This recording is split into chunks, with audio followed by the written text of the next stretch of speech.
between you and me.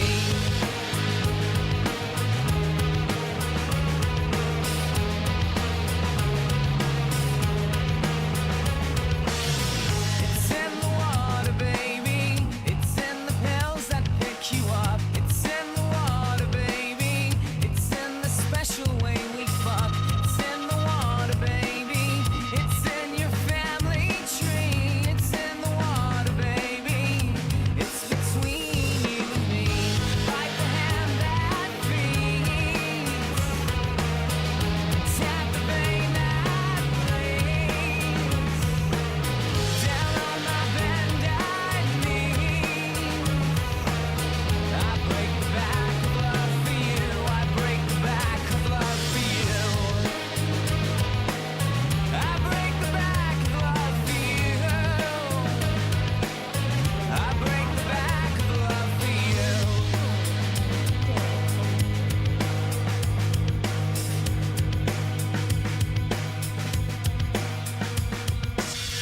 It's in the water, baby. It's in the pills that bring you down. It's in the water, baby. It's in your bag of golden brown. It's in the water, baby. It's in your frequency. It's in the water, baby. It's between you and me. Like the hand that feeds. Tap the vein that bleeds. Down on my bended knees. I break the back of love for you. I break the back of love for you. I break the back of love for you.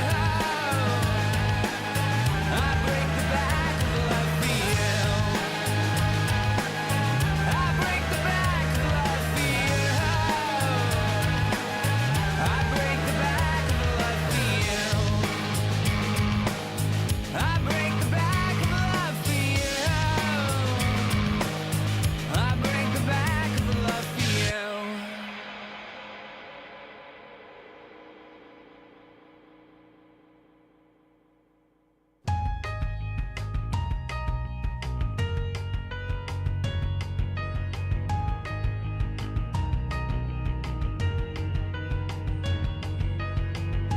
You are one of God's mistakes. You crying tragic waste of skin. I'm well aware of how it aches, and you still won't let me in. Now I'm breaking down your door to try and save your swollen face. Though I don't like you anymore. You lying, trying waste of space. Before our innocence was lost, you were always one of those less good lucky sevens, and a voice that made me cry. My oh my.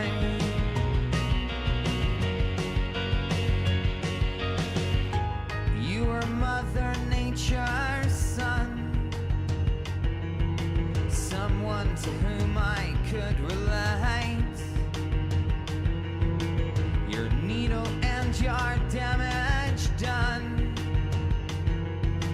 remains a sordid twist of fate.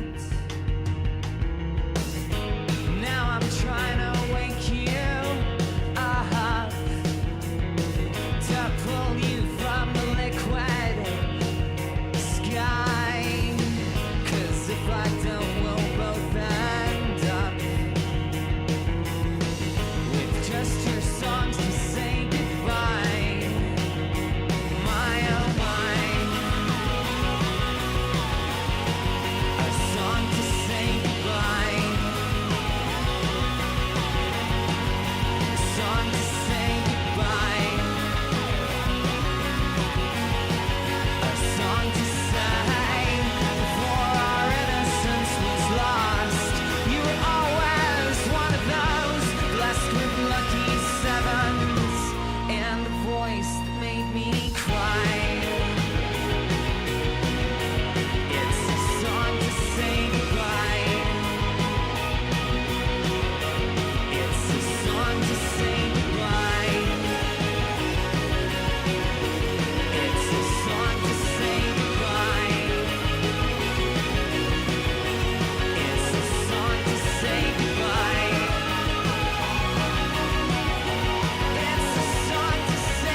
Okay, I forgot. It's a little bit harder on the fly to think of like what background music should I do for Captain Anessa. With synth, it's just easy. I can't think of anything. All right, Mario Sunshine. For military and dinosaur Turok, I guess we could do Turok OST. Turok OST extended. Maybe I should have done this earlier. I want Turok Dinosaur Hunter 1. Oh, there we go. I don't know if I mixed this well. But hey, everybody, I decided to spontaneously come online today because tomorrow I'm gonna be streaming as my normal forums on a weekend for once. Did you guys see? I set them up for Christmas. Hold on, I'll show you. It's all decked out. I didn't do anything Christmassy for Sailor Synth and Captain Vanessa, but look. So that's how I'm gonna be looking tomorrow. Got Turok as a kid and it scared you. It is kind of intense. And very, very cool for cool kids. And then I got one for Nanessa. So they're gonna both have like little setups. But that's why I decided, you know what, maybe I should stream as Captain Nanessa today. And I want to switch to Yoshi's story. We're at the tail end of Yoshi's Island, but I don't know, I just want to play. I would rather play. I want to play Yoshi's story. I don't want to push it off. But how are you guys doing? My back is in so much pain because I've been bad in general, not doing my stretches. But oh my god, I streamed almost 8 hours yesterday. 10 minutes shy of 8 hours. I couldn't believe it. I didn't realize how fast time flew. Hello, Melchior. Hi. How are you doing? Well, yeah. Are you guys enjoying the holidays? I already asked that, but I'm going to ask that every single day. Because it's the holidays every single day. Happy December. Guess what I remembered? It dawned on me when I was lingering in Abigail's chat that it's eggnog time. That we're allowed to make eggnog. Because I don't know if you guys knew this. So Abigail gave me a recipe maybe 2 years ago on how to make eggnog. And so me and Maina made it and it was amazing. But we're like, oh, well, we don't want to get sick of it, so we should only have it every now and then. Hello, hi, thank you for the raid. How are you guys doing? I'm playing Turok music that's not looping very well. I typed extended OST and it's not going the way I would like. I guess nobody's bothered to do this. But how are you guys doing? Did you have a good stream? For anybody who doesn't know me, hi, I'm Captain Nanessa. I am a military raptor girl. Played dinosaur, boomer shooters, etc. And yeah, that's it. I forgot how to introduce myself properly. I used to have a flow to this. Just beat Chrono Trigger. I need to play that really badly. But if you have to head out because it's late, I get it. It's literally like 2:30 a.m. Oh! Ah! Whoa! Thank you! Oh, thank you so much, Ken. I appreciate that. Oh, it's nifty! Oh my gosh. Now I get to buy Hasbin Dojin. Speaking of Hasbin, I made Merlin watch a little bit with me. I really tried to drag Abigail, but it was back and forth, me being like, do you actually mean no? Or can I like bully you into this? But apparently no means no sometimes. Hi, Pumpkin, you got a crocodile in the past and now you have a lizard. Yeah, I'm a velociraptor now. Sailor Synth, though, she's a crocodile girl. But this is our two forums. I'm two VTubers. Yeah, go sleep, you, and thank you so much again for dropping by. I am 26 hours of a 3-hour long CNC retrospective. Wait, are you doing like a video? Like, recording for a video? Been doing alright. Had to help out a few times today, but got some drawing done. What have you been drawing? I have not been practicing as much as I should, but I've been drawing, you know, box lately. That's going to be my main focus for the rest of my life. Yeah. I had to on the fly think of background music, and I'm just like, oh, we'll do Turok. But you know, I just realized an easy go-to constant soundtrack that we can use for Nanessa for background music is literally the Command & Conquer music. Like, Command & Conquer has like so many good tracks that we could just play that. Thank you. Yes, this, and he can go in my head. You want to see? Check this out. Boop. I don't know if I can make it, like, if I bother to adjust the toggle, maybe I can make it to where he doesn't leave the egg, and he's, like, I have 2 of them. But it's not that big of a concern. Did a fan art of an OC with pink blue. I always love pink blue. I'm gonna assume that it's like cotton candy style, right? Like baby blue, baby pink. That's one of my favorites. My other favorite combination is the harsh version of that, to where you have like intense neon blue and intense neon pink. I think that looks really good together. Turok's soundtrack's fantastic. There's a later track that happens that's like my favorite. But I'm just gonna have like this one track loop for a bit. Mina sent me something cool. I wanna see, is this purchasable? Ooh. Oh man, what the hell? This is so cool. I don't know if I can really show it. It's not exactly lewd or anything, but we'll just be safe. Purple and orange, weird. You would think I would like it because it's kind of Halloween-y, but I feel like I rarely do like it. I do like it sometimes, like Pumpka is purple and orange, and I love it on her. But in general, usually I like to combine like orange with like baby blue, orange and green, and just lots of other different colors. Even orange and red a little bit, which is, I don't see that combo often. Orange and red is kind of tricky. But I think it's cool. Cotton candy look. I don't remember. So, it depends. So, you can do, like, dark neon blue, or you could do, like, light neon blue. I'll show you, like, some examples, I mean. Or, I guess I could say neon, like, cayenne and stuff. But, let's pull up some examples. Oh, I'm accidentally saving it to a folder I don't want to save it to, but that's fine. Examples.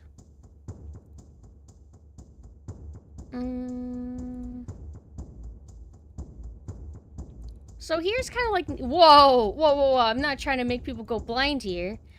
So kind of like this. This is kind of like a neon cayenne, neon sky blue, or you could just call it sky blue. And then you got like this, a blue screen of death kind of deal. And I really do like, I've always liked blue and like intense pink. And not because Vox does it, I actually like that color combination way before he existed. So it's kind of funny that a character pops up with that color scheme that I've always been so fond of. Which probably adds to why I got so like attached to him. Hello Banana, how are you doing?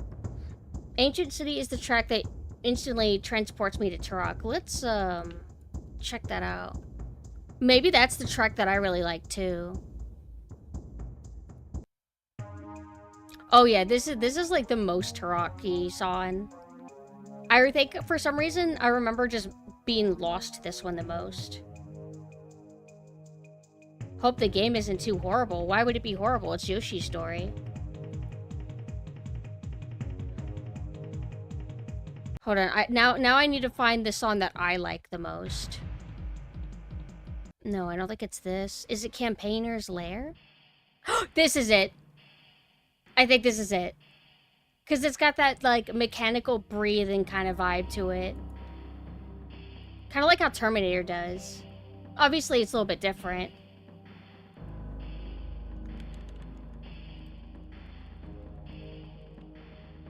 But wait till it kicks in.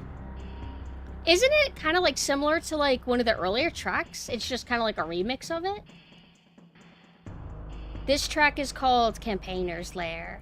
I think it plays like the level before the final level or the final level. One of those. Oh my god, it's so good. It's so peak. It's like jungle drum and bass. Bass.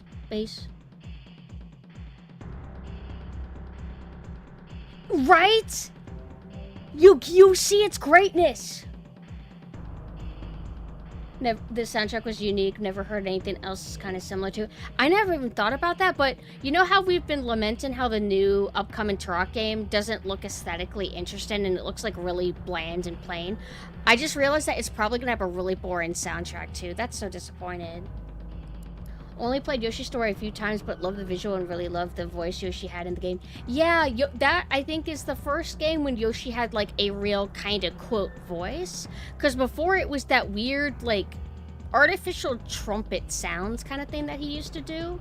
And they stuck with that for a while, but then they started implementing that specific library of like the cute Yoshi voice into everything. Hold on, this is really loud, I can tell. Right? I think it's loud. But they recently started doing new Yoshi voices. So when I played Mario Wonder, you know, Yoshi's in it. Yoshi doesn't sound like he used to, which I think is, it makes me sad, but it's also like, it's fine to not use a like 25-year-old like Yoshi sound library. It's okay to finally do a new recording set kind of thing. So I can't get too mad at it. But unfortunately, sometimes if you do a new thing, you just won't like the new thing as much as the old thing. It's inevitable. Yoshi had so cute. I would play it as a kid a few times without finishing any level just to hear that voice, because it's so cute. And I love its aesthetic, art direction, like kind of like Donkey Kong Country, where it's a 3D model and then it's turned into sprite art, which gives it a very particular look to it. Like, I remember when I was playing it as a kid, I always thought it looked kind of unique compared to lots of other games I would see. I don't sleep because it's 8:30 a.m. in your house. Wait, so do you wake up early? Need AI to make an edit of Turok Dinosaur Hunter's cover art, but of Yoshi instead of a raptor. Oh, that would be kind of cute. Turok fighting Yoshi. Yoshi and Turok should work together as friends, I feel. I don't want them to be enemies. I don't think I would, like, I don't mind seeing... Actually, have I ever seen Totodile get prepped and eaten? You know what? Maybe I should be okay with seeing some gore of Yoshi. There is an animated Turok movie? I'm actually surprised that I don't know that. Turok animated movie. Oh, it's 2008. Turok, Son of Stone is a 2008 American adult animated science fiction. Okay. Also, wait, didn't Warner Brothers get purchased by Netflix? What the fuck happened? That's literally like a really bad thing. Is the Turok animated movie good?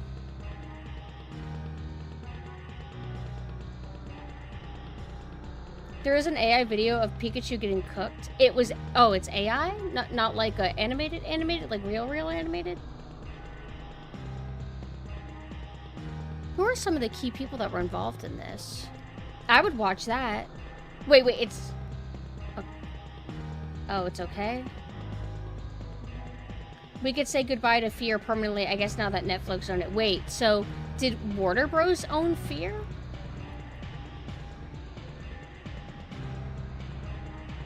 I'm assuming that we're talking about video game Fear.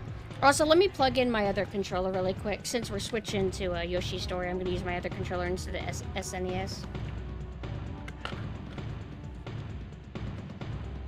But to me, it's surreal. I don't recall any lead-up news, or if there is, I just wasn't, like, paying attention, but just I wake up and suddenly Warner Brothers is owned by Netflix, and it feels surreal because Netflix to me still kind of feels like this baby new well, I wouldn't say it's a baby, but it feels like a new thing to me, and now it's just eating up Warner Brothers.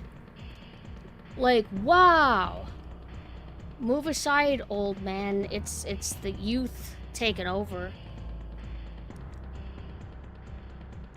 They also own HBO, now called Max. Wait. So, I know of... I thought HBO Max is just the streaming service. Do they not go by HBO at all? Netflix owns Harry Potter. Wait, aren't they... Isn't there already a Harry Potter, like, reboot show in the works? What was that meant to stream on? Warner Brothers... streaming? Whatever? Warner Brothers bought Monolith, who made Fear and later Shadow of Mordor. Wait. Oh. Oh, okay. Wow. Mina, what do you think of that? Mina is a big, passionate fan of Fear 1, and now Netflix owns it. Yeah, no problem, Deep, and again, always, thank you so much for coming. I'm doing my exercise stress ball, so I'm getting a little bit worried about my health. Before, my hands would mainly only hurt if I use the phone a lot or if I draw.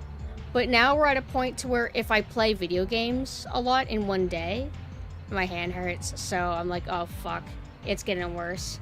It's scary that it gets worse a little bit by little bit every single year. Like, can't it just get bad incrementally every 10 years? I don't want to keep managing this. I'm managing damn meters all the time now. Hi, Riot. Hello. But yeah, I need...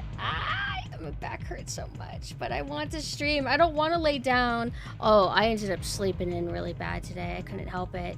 And it sucks because it means that I can only get one coffee a day. Because I get it, like, maybe a few hours before it's time to close, and then when I'm on my way home, then it's closed. Am I turning old? I am old. Midlife crisis is imminent. The patches, yeah, what? That's just a temporary solution. Hi, Otaku, hello. It won't cure me. I need to do exercises to cure me. Naruto doesn't wash his feet. I bet you like that. What's your favorite Naruto? Can they finally lose their license of the Nemesis system? There's so many games that can use it. What is the Nemesis system for again? No, you're fine, you're fine. I always just get a little bit freaked out when it's like, oh, this hasn't happened before. Speaking of this rapper that I'm playing with right now, I really would like to eat another cough drop. I can't stop. They just taste so good. I like them because it's not just sweet. They also taste medicinal. Medicinal. My favorite Naruto, the one that doesn't make me rage, the Naruto that heals me between fights. That's awesome. He helps you? I didn't know he knew health care no jutsu. Based? Netflix owns Morbius. I forgot Morbius existed. I've never seen it. You know, I got recommended a movie that I really want to see. I think it's a 90s movie called Crash. And I feel like somebody else might have recommended it to me in the past. I think it's like people get the fetish of getting into car accidents and then they meet other people with that same fetish. That's what I was told that it's about, and that sounds kind of cool to me. The Turok movie is on YouTube and is 73 minutes. I wouldn't mind checking it out. It might be like pretty decent. Nemesis system is Shadow of Mordor, maybe. Oh yeah, no problem. It's like it's almost 3 a.m. in the morning, so don't sweat it. I'm glad that I'm here, otherwise I would keep watching more Has-Been. Hee. Speaking of, I finally got enough on my shelf to take like a little photo of my button shrine because I like to make shrines because that is the otaku way. And that's when somebody goes, you know that otaku is not a good thing, right? And then I go, I know, I'm aware. And I'm just saying that unfortunately I am one. So let me show you how beautiful it's looking. I'm so happy. I'm kind of mad though, because it's like almost entirely acrylic stands. And acrylic stands are fine, but I kind of view them like to be the lesser of the collectibles, you know? I like art books the most. I like anime figures second, plushes third maybe. And then acrylic stands are fine. Acrylic stands are kind of like a better than nothing. You're just desperate and you need to consume and you need to own the character that you thirst for in any capacity. So here we go. Look at how cute. And Japan makes merch for Has-Been. Thank God. Thank God. Because that's how you get the good shit.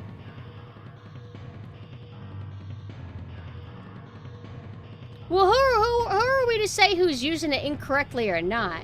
I mean, people call themselves trash and negative stuff all the time. So if people say, I'm gonna attack you, well, if you go and look at their room, they probably have like 5,000 anime posters everywhere, 5,000 anime statues. You know what I mean? So they probably are using it correctly. But I feel like people just assume that people don't realize that it... You know what I mean?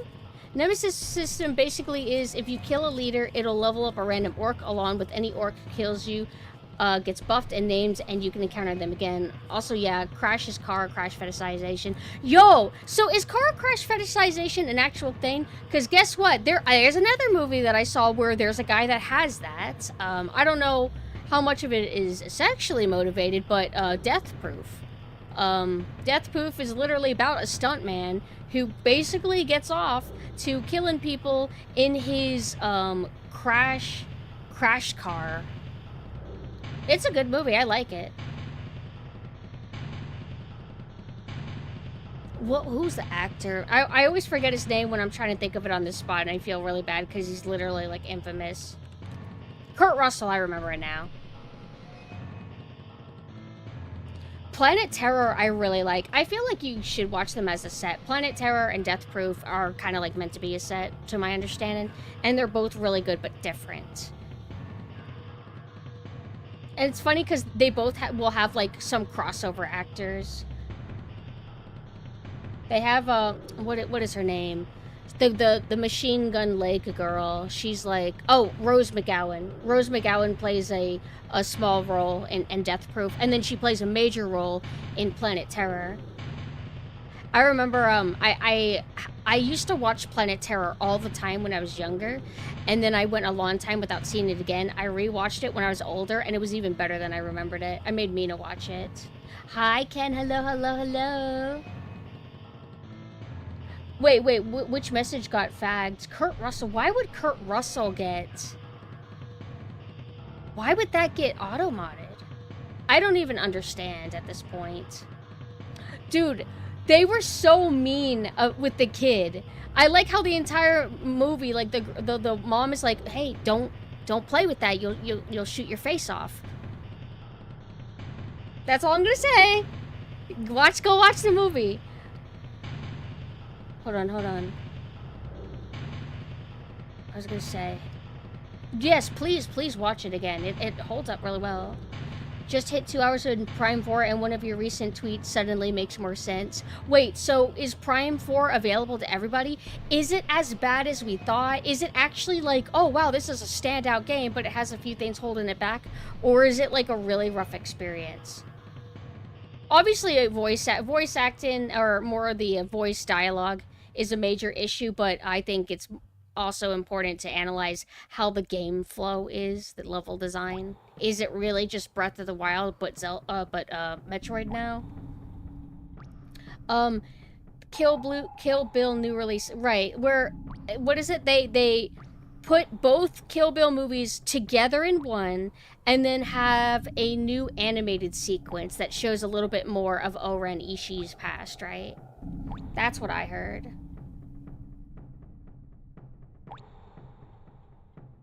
The ending to Death Proof was hilarious. And I used to be so addicted to that song that plays at the end. Extend the animated sequence and didn't censor the crazy 88 scene.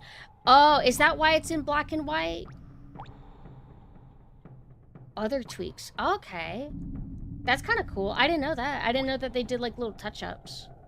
I don't know if I'm gonna check it out anytime soon. I feel like Kill Bill was my entry movie into Quentin Tarantino, but as I kept watching more of his other stuff, I just felt like I started liking Kill Bill less and less, which I don't know if that's cool or not. Like, is that lame of me? But I can't help it. I just don't really feel much compulsion to go back. I'd rather just watch Inglourious Bastards again. I did see, there's, like, the last Quentin movie that I watched, The Hateful Eight, I think? I remember watching it and being like, yeah, this is okay. And then I have no compulsion to watch that again either. I'm gonna eat your brains and gain your knowledge is a quote I can't forget for some reason. That doctor had very high aggressive charisma. Like, a ton. The game as a game is nice so far, but they write a cheesy, chatty fellow instead of just letting him be competent and cool and meaningfully afraid of the alien life. I feel like we can't have things be too serious. Everything's got to be tongue-in-cheek. Hey, Samus, you ready for your mission? Did you have your coffee, though? It's like, what happened to... Why does everything got to be, like, tongue-in-cheek? Lamau looks at camera. Aren't we silly and relaxed? Just like how real people are. It's like, you can't do that, but I don't know if Metroid's what I want for that, but I can't pretend like I'm an expert on Metroid. But it doesn't seem like the Metroid experts are happy, so...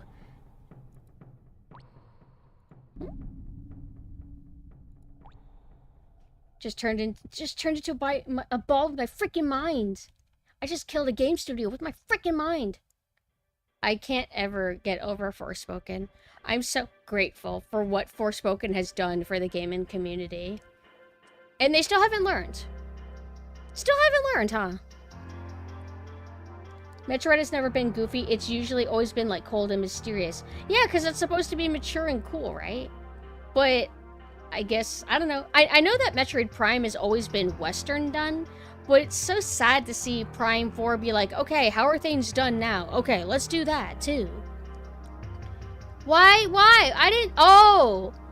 I like how my default is I assume that you're swinging me by my hair, but you mean my tail. Hello, Key. Or do I say kangaroo? Kangaroo. Oh, it's just kangaroo.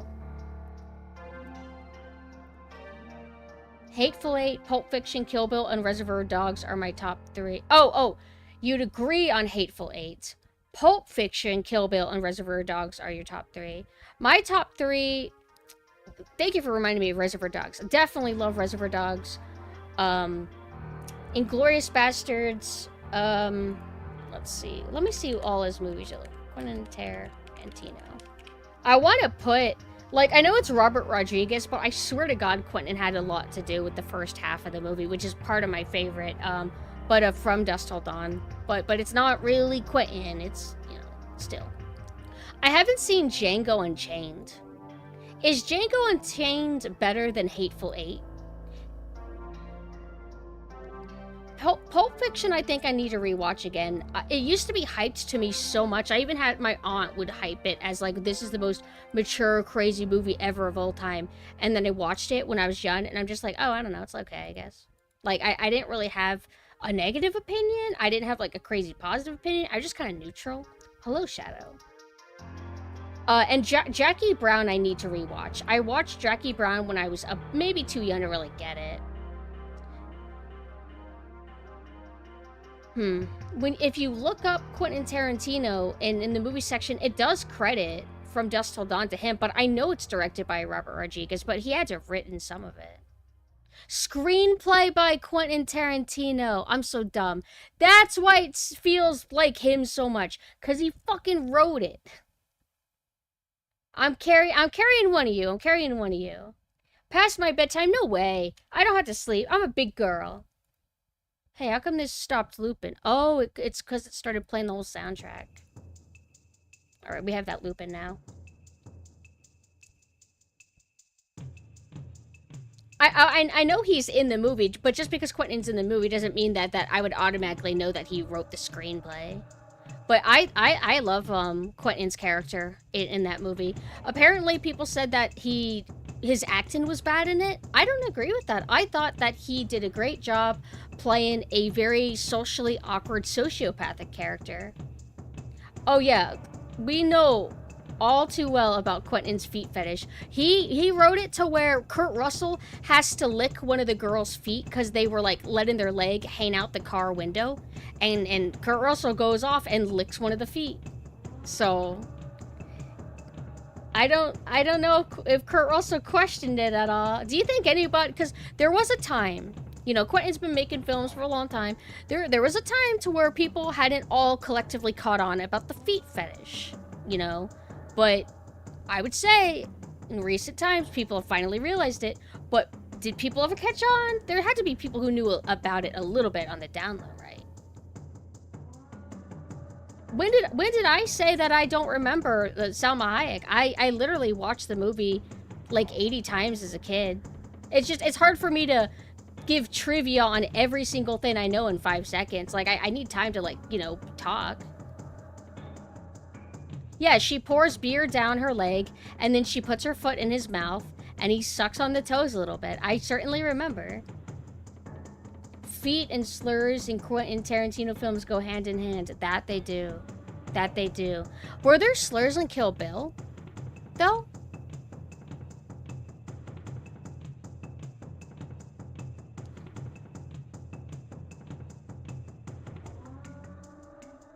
I like this model, by the way. The hair is sweet. The earrings are cute. Thank you. Thank you. There were Uma Thurman. Yeah, wiggle your big toe. Wiggle your big toe. Trying to think of all the other examples that where he does stuff like that. Did he ever do anything with Uma Thurman in Pulp Fiction regarding her feet? Like, even so much as a scene where she walks in a room barefoot, that counts. It's on the subtle end, but it does count. I gotta put my dinosaur away because I need to drink my coffee. Kill Bill had white people slurs, but those don't count or something. Okay, so it's kind of like the lesser of the slurs. They have a conversation about foot massages and how it may or may not be sexual. In Pulp Fiction? Okay. Maybe when the bosses address Oren Ishii's background. Well, technically in Japan, you're not really supposed to wear shoes. But maybe that's why he decided to have it take place in Japan and have a partial Japanese character. And in full Japanese characters, I suppose. Hot women, yes. Yeah, Lucy Liu was barefoot. She was in, she was like, I think in a ceremonial kimono, I think. John Travolta had a point when he said, would you give a guy a foot massage? Oh. Making sure I scroll up. What about Jackie Brown? Anything in Jackie Brown? All I remember about Jackie Brown is a briefcase for some reason. I remember Lucy Liu being topless in a movie, but I don't know if it was Kill Bill. No, in fact, I don't remember if we typically see bare tits in Quentin movies. Do we? Like actually, like I can't think of any bare tits. There's a show, though, that Lucy Liu was in. I think it's some show that came out within the last 10 years where she plays as a rich woman who is cheating on her, like, husband or something. And it's very entertaining. She does amazing. I never watched Once Upon a Time in Hollywood. I think when I was younger, I was all into the Quentin train a little bit, but as I got older, I just, like, lost interest. Not because he did anything, just I've been a little bit lazy.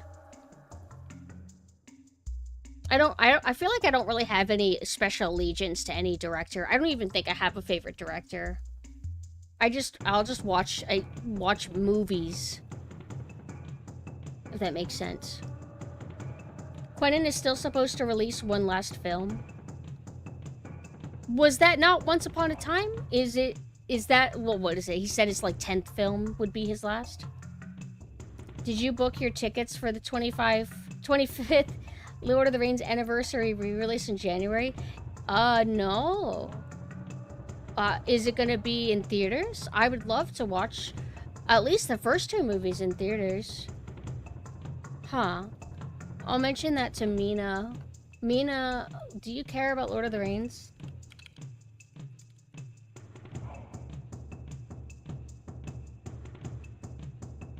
I watched a haunted movie with Lucy Liu called Presence. It's okay. What was wrong with it? Just kind of like mediocre. Did you pre-order the Vox Funko Pop? Oh, jeez. Well, sometimes Funko Pops can be okay, I suppose, if it literally doesn't have to look like a human being. But let me go see what they look like, if that's a real thing. Oh, jeez, they look horrible. Oh, God. Oh, man, what did they do to these characters? Oh, they all look like shit. Why didn't they give them pupils? Like, they do realize that the characters in the show have pupils, right? Isn't Funko going out of business?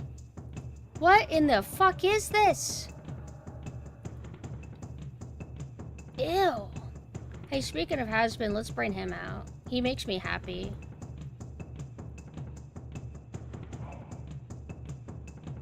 What's this gross monstrosity? There's no depth to the damn shading or paint job with these. Ugh. What the fuck? Did you ever watch the movie Lucy Liu's character in Kill Bill is based on Lady Snowblood? I have not. I guess that makes sense. Quentin usually is inspired by lots of other movies and he just kind of puts stuff from them in his, right? Nendoroid? They're doing a Alistair pop-up parade figure and it looks good. I did order a Vox figure on I think it's called U2's. I'll show you what it looks like. I also ordered like some like fan-made plushes from Etsy because they looked really good. One is his TV form and one is his human form. But all it did is it showed like concept art. It didn't show what the figure or what the plushes will actually look, so it might end up looking terrible. I feel like U2's is actually pretty good. I've seen like what their plush looks like. Hold on, I'll show you their Vox statue thing. It looks good to me actually. But maybe because it's a TV headband. Like, you can only fuck that up so much. Although I can fuck it up when I try to draw it, because I don't feel like I draw him good like everyone else. I think he looks great. And he's all chibi, though. Chibi's fine. I kind of prefer, like, not chibi, though, if I can help it. It looks good to me. Japanese movie, I think from the 60s or 70s. 1973. You just draw his... I would. And I like how people draw it, too. Because they'll give him, like, a cayenne glowing tip. And I'm like, yeah. Looks cool. No idea if that's how it actually looks. But, God, I hope so. I know a dude who was like, yeah, I bought every Sonic Funko Pop they released. And I was just like, wow, that's so cool. Why? You know what I feel like it is? I think... why a lot of people are susceptible to Funko Pop is Funko Pop must have just done business with a lot of stores, like physical stores and marketing, to where if people don't know about like alternative like hobby shops or like Japanese made products, they just go for Funko because they just think that's all there is or something. I swear that must be why. Like, oh, I went into GameStop and they had a bunch of Funko Pops. Oh, I know that character, and then they get it. I feel like that has to be it. But I really do want to watch more 70s films. I think that 70s has like really cool vibes. I like how warm their movies would be. Normies love their Funko Sloppa. They do. In fact, indeed, they do. I'm also watching the 40th anniversary of the Labyrinth one, since that one is going to be in theaters in January. Labyrinth with David Bowie, right? With the Seinen. I don't know how interested I am in that, but speaking of Labyrinth, or speaking of David Bowie, I was reminded about the David Bowie game. Necronomicon? Knockrom? And I was told that it's not that great. Is that true? Omicron, yes. Is that actually not good? Oh, it's David Cage. Oh, it is David Cage. I wasn't sure if it was him or if it was, like, similar to his style or something. I'd rather get Fumos instead of Funko Pops. Fumos have a bit of a charm to them. Cheap figures, they're like $14 compared to $20 plus. Still horrible. No wonder GameStop invested so much into it. Yeah, like, the thing that sucks, though, is that you can make cheap merch that looks better than Funko Pops. Funko Pops' main issue is just stylistically. Like, just adjust how you structure them, and it'll look so much better. Also, hello, V-Nino. Omicron is staggeringly bad. It's crazy. Is it, like... is there any enjoyment? Because, like, what is it? Fahrenheit, or I think it's also known as, what is that game called? It has two names. One is Fahrenheit something, and then the other is... Indigo Prophecy, that's it. Indigo Prophecy is hilarious. And Heavy Rain is hilarious and pretentious. Like, it's I kind of wish I had played Indigo Prophecy and then watched somebody else play Heavy Rain, whereas I did the reverse. I played Heavy Rain and then I watched somebody play Indigo Prophecy. What? Oh, I turned off my redeems because people started redeeming them during my debut, and I didn't want a bunch of like noise happening while I was trying to do my slides and everything. Thank you for reminding me. I'll go and re-implement them right now.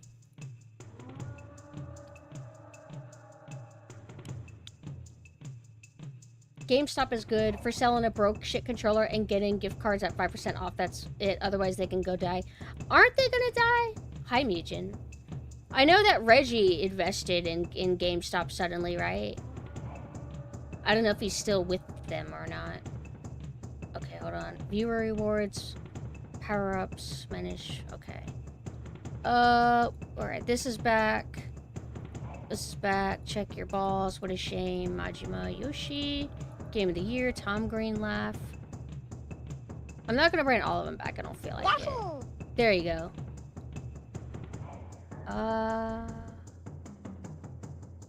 Yeah, I think that's all I'll activate for now.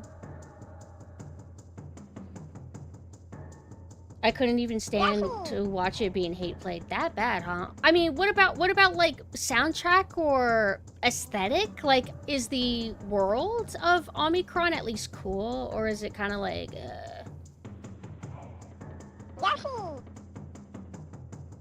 No, like a shit ton of brain dead rich people invested shit into stonks and are like, guys, it's only gonna go up. Oh, are you talking about the Robin Hood incident? Right? Ugly as shit, brown and empty. Damn. Really? It's like, isn't it Dreamcast era? Yeah, that's disappointing. I was hoping that maybe it would be kind of like a gem. Oh, sorry. I gotta do a little bit of a stretch. Ugh. Watch the best friends Let's Play of Omicron and make an opinion. I think I should play it. Although, I mean, let's be real. I'm never gonna get around to it, even if I wanted to, you know.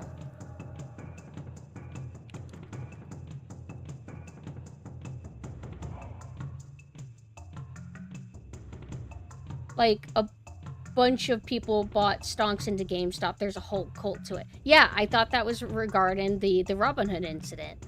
They started all doing that, like all the techie bros, and then I guess other people in power were like, no, you can't game the system like that. You can't actually know how to do this and do it. Like, I remember it being like this whole big thing. And I think it was like the service that they used for stonks was called Robin Hood or something like that. I think, but don't quote me on that. And Pumpkin Fumo's win. I don't know if I would go Fumo style, but there are various, I think they're usually Chinese.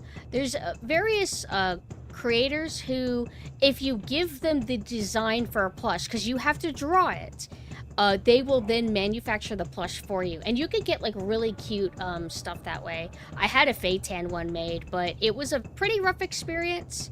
You know, they would ghost a lot. They would send photos, but then they would like not send photos of the back, and then it would arrive and I would be like, hey, why didn't you show me the back? This is all wrong, and had to go back and forth. And in the end, it was just a hassle, so I'm kind of scared to ever do it again.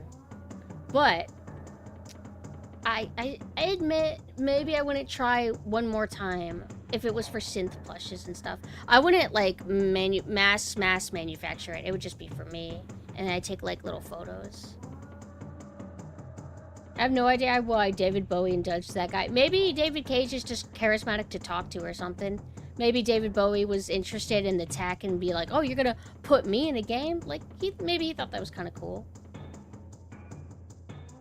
Tech bros are stupid though, so like GameStop is on life support of Pokemon cards, Switch 2, and Funko Pops. Need to cuddle my pumpkin plushes. Well, speaking of like computer techie shit, I heard that there's not very, what Mina, you know the video that we were watching in the kitchen earlier? Something about like this company that makes cards or something, that it's now only going to be focusing on AI bros or something like that.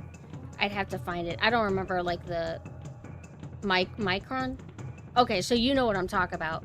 What do they make again? Buy a bunch of raptor plush and pay some sweatshop to paint them in your color. Yeah, or I would have it be Virgil. No longer making consumer RAM and SSDs. Crazy. Mina reminded me that I guess like some of these companies did something similar when Bitcoin mining was the thing, but that's not all the rage anymore. Now it's the AI. Bowie thought video games were cool and probably just didn't realize the game would be that bad. Yeah, exactly. Like, he probably just thought like, oh, this is kind of neat. I don't know if like David Cage even had a reputation as like somebody who makes bad games or rough games. Because wouldn't Namicron or whatever be one of his like earliest?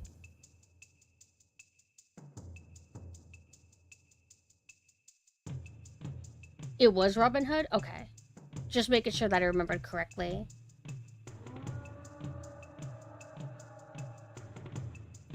Well, you know what? I only got to eat a few potato chips today. And cake.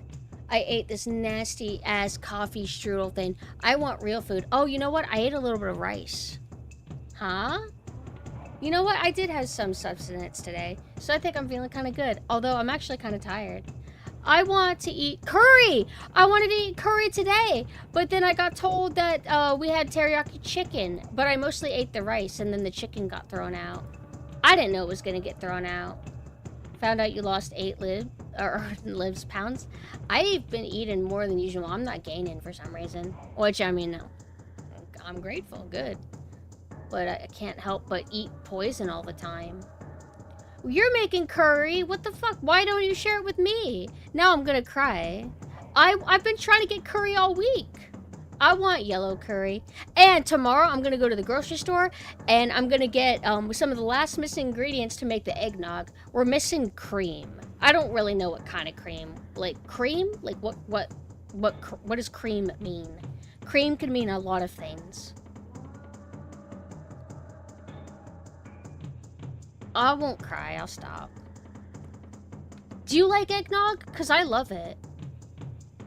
I think eggnog tastes amazing, especially if you make it, because then it'll be a lot lighter. If you buy it from a store, I've bought it from a milk carton before, it's very overly thick.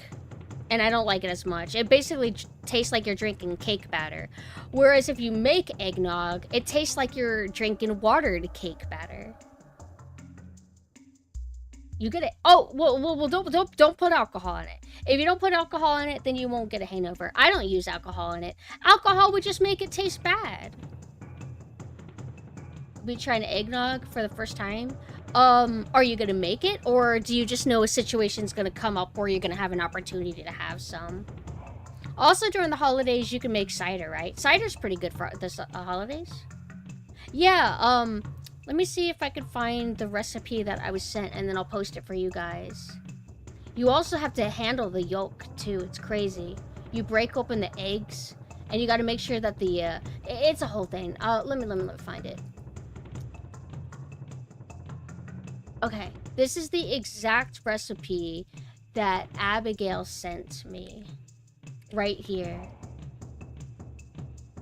Oh, but there's something about the recipe where there's something not mentioned in it.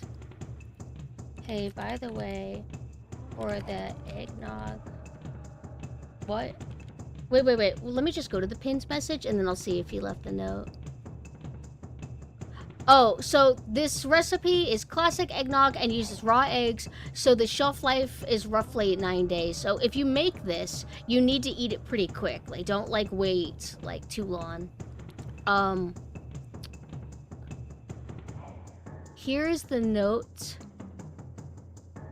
Okay, so this link, and then these are the notes from Abigail. Wait, how come it... Hold on, sorry. I hate whenever you try to copy, like, something from Discord, and then it includes, like, the date and stuff.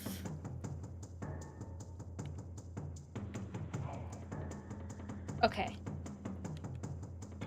Like that. Well, it's like magnetics. Magnets. I use magnets. I've had Irish cream, like, I might have had, like, an Irish cream pastry, and I know I've had Irish cream coffee. I've been making so much carbonara that I've become a master of separating yolks. So what's that? I probably said it horrible, I'm sorry. There was also these, like, it was like brownie bites, cheesecake chocolate brownie bites, and they tasted weird. I've never eaten something that's that light. I felt like I tasted nothing. Yeah, magnets. This is a metal tin cup. So I use the magnets in my hands to make it to where I can hold it properly.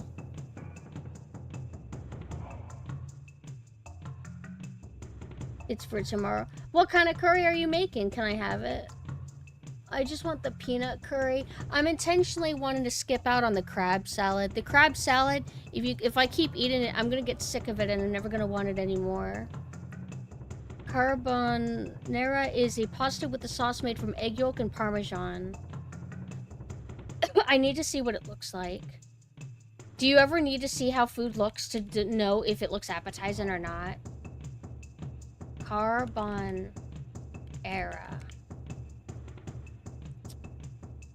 Is this like a dry pasta dish? It looks kind of like a dry one. What kind of flavoring do they have?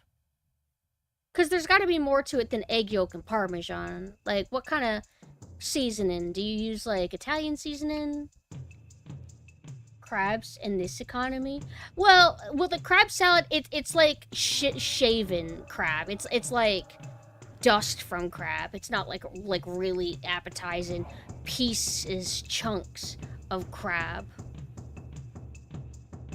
But I had lobster for the first time earlier this year, and it was very good. I thought it was delicious, but I liked it too much, so I had to stop myself. Otherwise, I would want to go all the time. But why don't we go ahead and go over to the game screen? We could keep yapping, of course, but I want to set up Yoshi. This is going to be another one of those square ratio games, so I can kind of have myself be big and up close. I didn't do any playtesting, but I think I still have everything set up for this. Hopefully. Worst case scenario, I just have to set it up. I do. I can't play it. Oh my god, oh no. Huh. Have I not tried to play N64 since my new computer?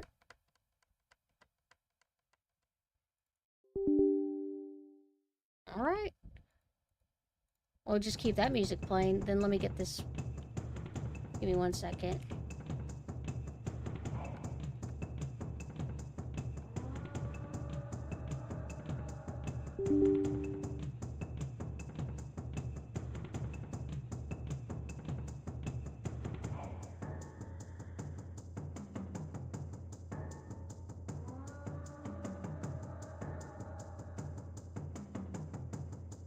I don't want to launch it right now. Hold on. What the hell? Oh, jeez. Where'd my program file go?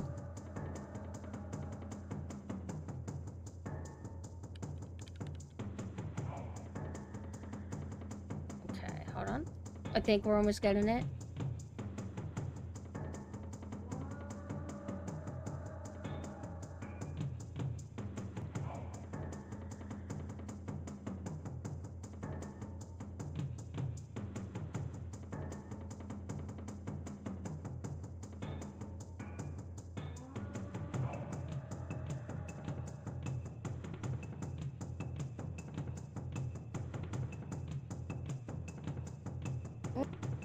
Okay.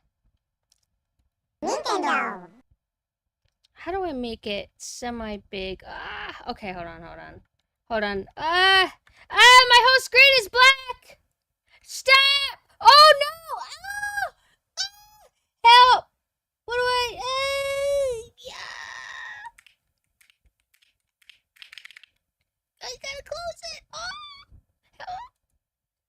Close it.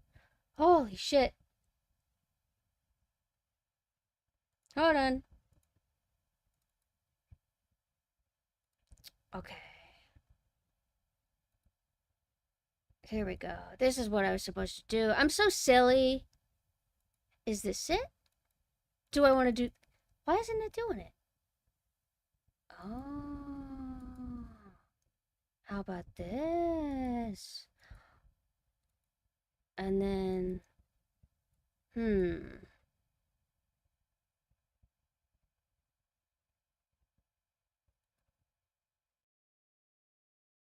Hold on, I have to go through all my options.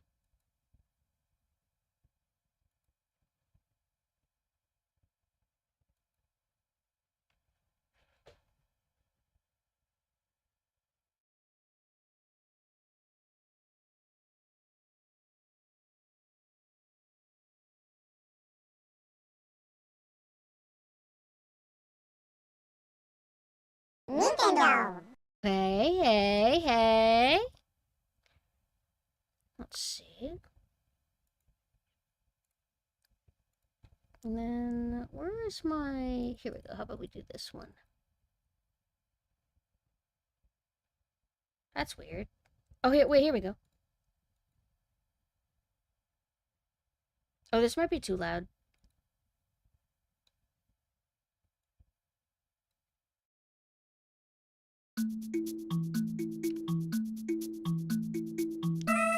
Okay, this is too loud still. Can you see it okay? Oh no, I gotta rescale this, hold on. It's all a black box like this, but I think that's it. How is the audio balance, and do you think that it's decent?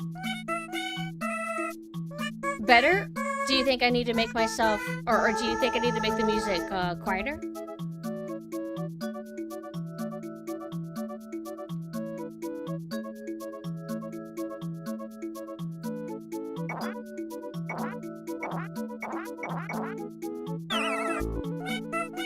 Why are they all on drugs?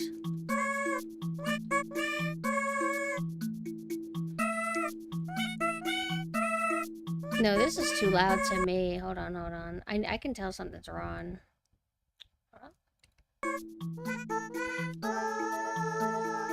Oh, that's right. You can't skip cutscenes in this one.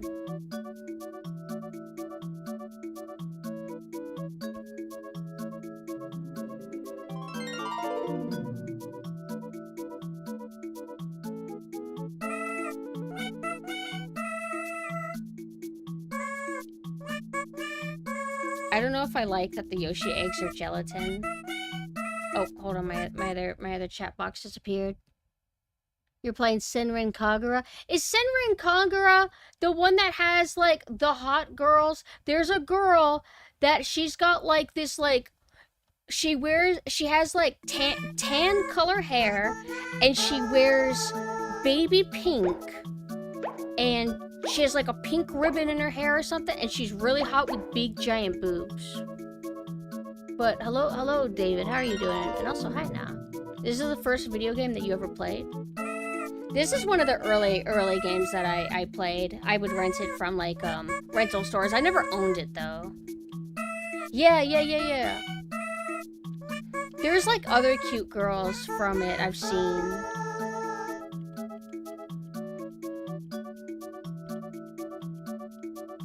I think one had pink hair that I liked.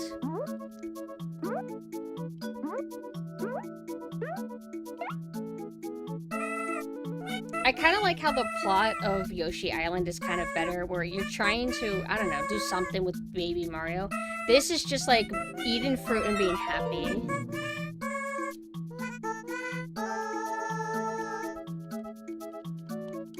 Oh, they want to save the rescue tree, or the happy tree. Okay, I guess that's alright. That's why you look for fruit. I never actually paid attention to this thing. So all the fruit that you're picking up is fruit that was from this tree. I thought that you just like eating. Bro, let me fucking play. Holy shit. This is probably about 50% of the game length, because you can beat the game in like 2 hours. I know that fruit makes Yoshi happy. I just think it's funny how it's like, in this, it's the fruit that fell from the tree, and that's how you find it.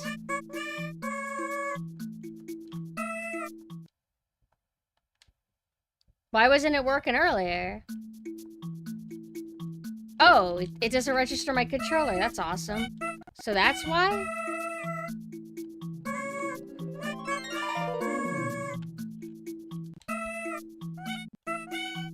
Okay, hold on. I unplugged it, plugged it back in. So I watched all that for nothing. That's just great. Let me skip. Don't tell me that this is a botched stream. No fucking way. Are you kidding me? Do I have to map the buttons? Oh my god, no way. I do, don't I? Okay. Yeah.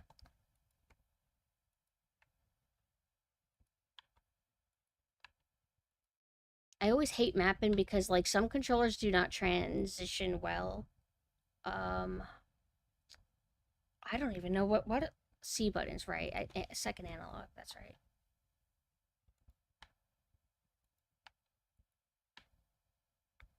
And this isn't that as hard to set up. It's more tricky if you're trying to do SNES. SNES buttons, like with a modern controller. See, triggers that. Okay, how about this? Okay, here we go. Here we go. We got it. We got it. We got it. And then is this scaled right for you guys? Wait. Oh, okay. I was about to panic again. You use the analog stick.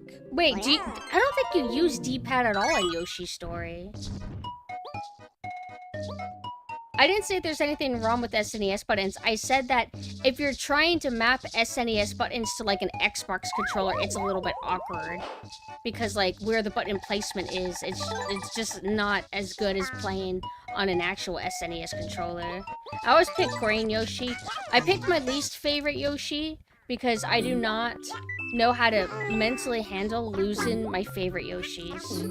Green is cute. Obviously, green's the iconic, but if he dies, I can deal with it.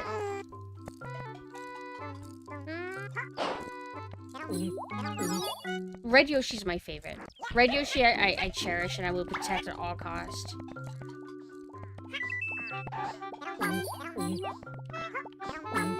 So like I guess in a way, like Woolly World and Crafted World are kind of like still in line with how Yoshi's always been. Yoshi's always been into like crayons, crafty material, etc. But I like, you know, older games where the colors are, I guess, they're flat. They're like flat and very like saturated. Whereas if this was done now, like, you know, in Woolly World or whatever, they would add, like, you know, put more post-processing effects. You kind of lose that, like, intense vibrancy. And I like hyper vibrant. How is the audio, by the way? I've had to do a few adjustments because it feels like it's really loud in my ear. Okay, thank you. And there's your, like, little hint buttons.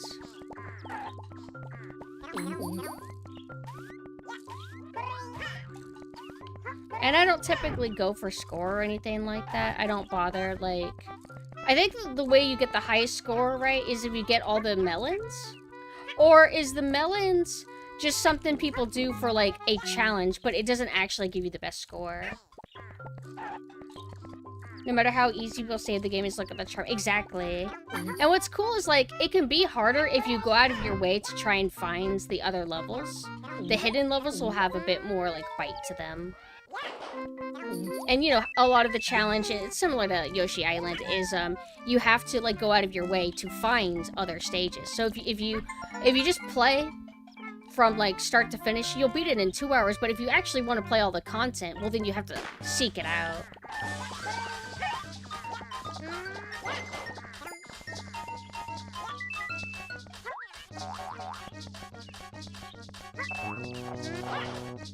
I don't want to lose a single one. Yeah! Like, the swamp levels have the piranha plant, right? There's, like, a level where there's a piranha plant, and it has a propeller, so it can kind of fly and chase you everywhere. I hate them. I think they can instant kill you, maybe.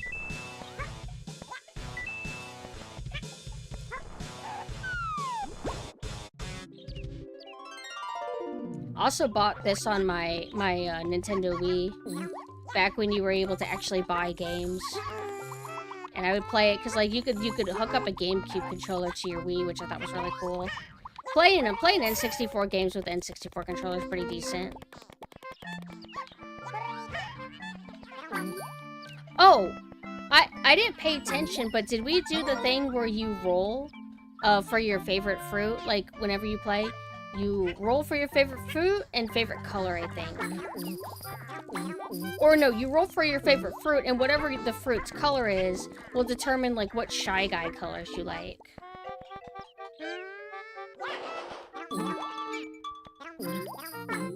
But I have mixed feelings on like, what do I prefer, Yoshi Island or Yoshi Story?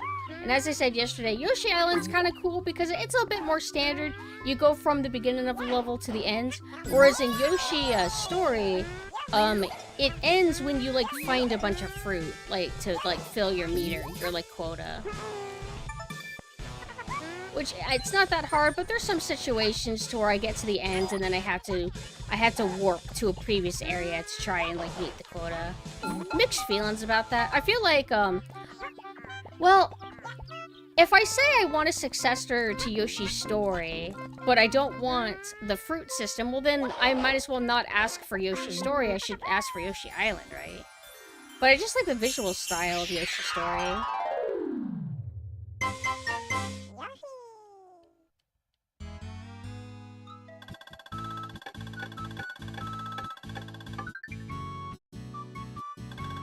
I like whenever I got older, and if you look at the heart, you can kind of tell that the heart is on a, like, square. So whenever it starts getting bigger, you can just tell that it's the square enlarging, because it starts clipping into the shadow.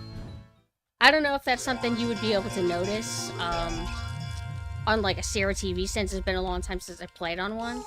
But, like, I never, like, not notice it. It drives me crazy. These you can't skip, though, no matter what. It's like, I can't imagine how speedrunners feel about something like this. And you can't do anything to even speed up the text or anything.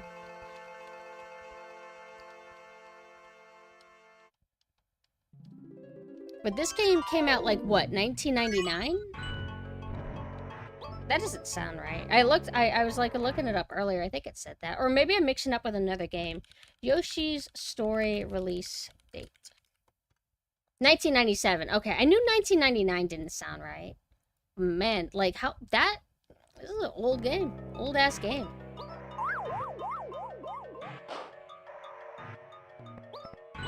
You want to play with a different Yoshi? Let's be yellow. My favorite, it's red...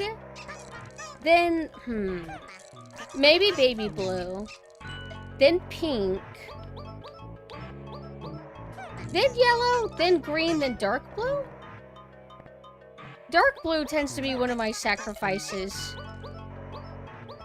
But let's just be yellow just because it's cute. And for the most part, I don't think we'll actually die. This stage is pretty cool. If I do things right, I'm pretty sure I can get the black Yoshi from here. I think also you can get the white Shy Guy, which will revive a fallen brethren. Not gonna lie, I think they're eating so yeah, I've kind of heard that too. I don't think a lot of people like the Saint and Yoshi stuff. It can be a little bit obnoxious. I don't mind it though, I think it's cute.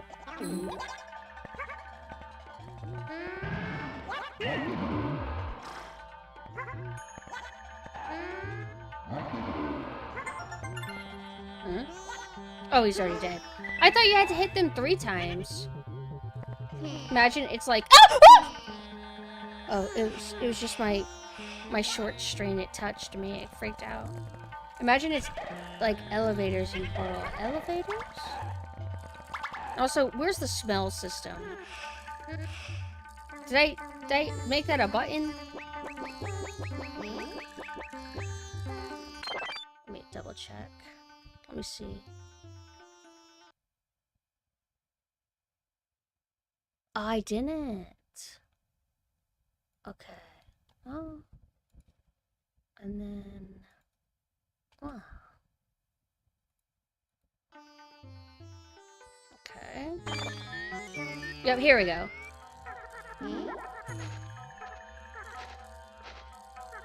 Is he reacting because I'm near the box?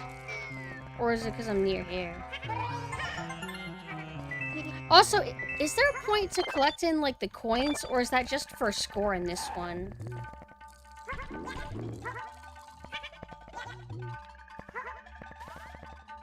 But you would never get music like this in, like, modern Yoshi, where it actually sounds, like, kind of cool.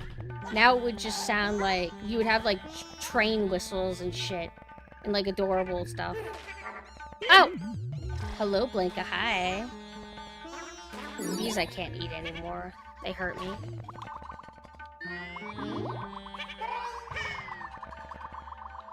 I think he tells me to do it here.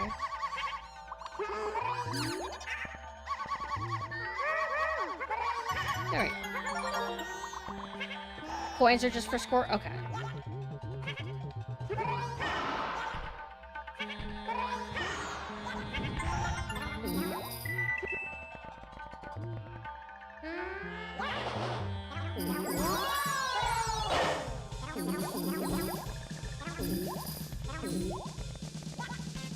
I don't remember if there's actually any pits here that, like, you can die.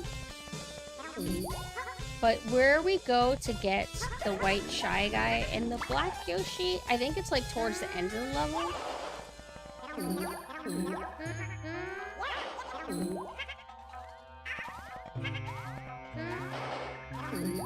I'm not worrying about, like, the shortcuts or anything. Well, you know what? Never mind. I shouldn't be stubborn.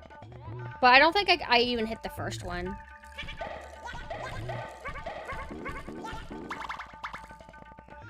Oh, shit. See, that's why I have that reminder, because it was minimized.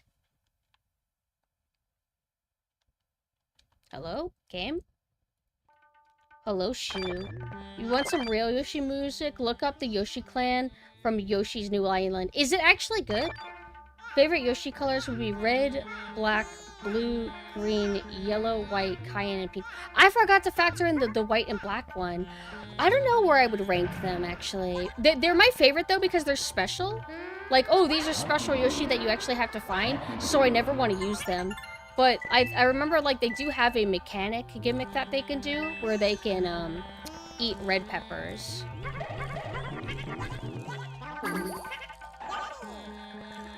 Look how easy it is to actually dismantle those guys. It's that bad?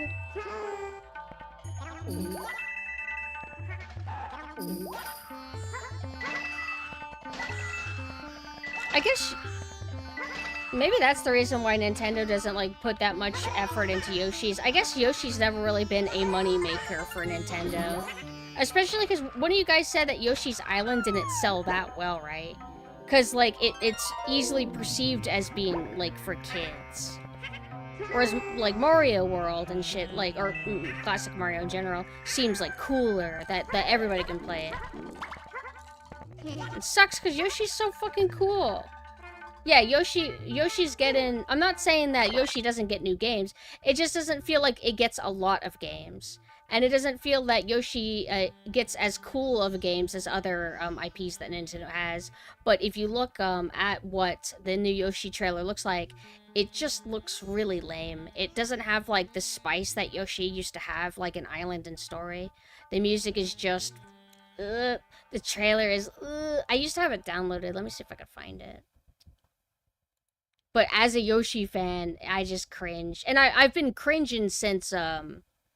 Crafted World. I don't like Crafted World. Woolly World I think is fine. I think Woolly World is like decent. I don't want Yoshi to stay Woolly World style, but I don't remember Woolly World like bothering me. Yoshi and the Mysterious Book. I don't know if we've gotten any more coverage of it since the initial reveal.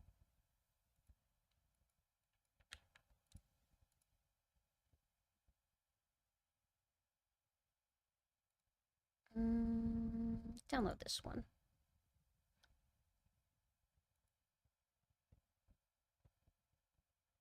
It's like the first stage that we did of this. It's kind of like quirky sounding. And then, you know, we're in this cool like cave. They have like certain instrumentation that's like kind of cool. And then think of like new Yoshi, and this is new Yoshi. Hold on.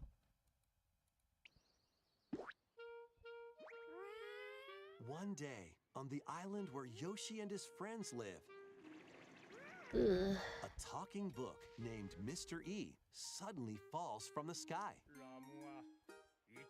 I am maybe Looks like the putting book a lot has of the... information I'm within its taking pages about my anger at the unusual narrator creatures. out on the game a little bit, because obviously this narrator is hopefully not going to be Actually there. see what's written But down. you're still So presenting your Yoshi game this jumps way with in this to kind of help music. investigate. I would assume that your trailer music is going to likely reflect the tone of your game. Not always, but... We found it right away. It tastes kind of sweet. Ugh. You can carry this creature on your back. Touch flower buds with it, and they'll bloom.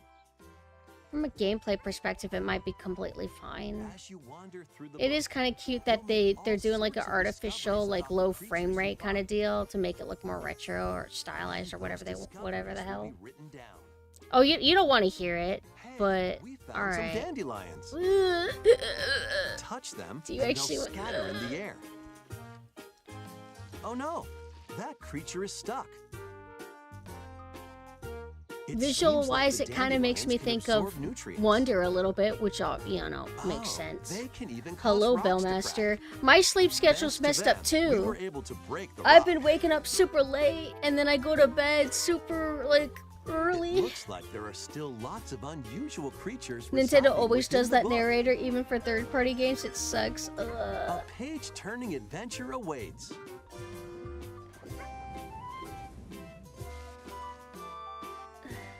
Yoshi and the Mysterious Book launches on Oh Nintendo my Switch 2 God. next spring. It's so horrible. But we'll see how the game actually comes out. Maybe there will be some gameplay. Like early review copy gameplay, and then I can judge. Honestly, would like to have future games in the Mario Wonder style. I liked Mario Wonder. I thought Mario Wonder was quite good. I have some issues with like visual clarity for certain stages. Like, I always cite the beginning stage as like being a little bit too blurry. Too much bloom. And I know I always say bloom this, bloom that, but I do think that bloom can be a problem. It makes things look muddy. But it's not an issue all the time in the game. Another modern Nintendo game that I think looked really nice is, I think Forgotten Land looked really nice. Wouldn't you say?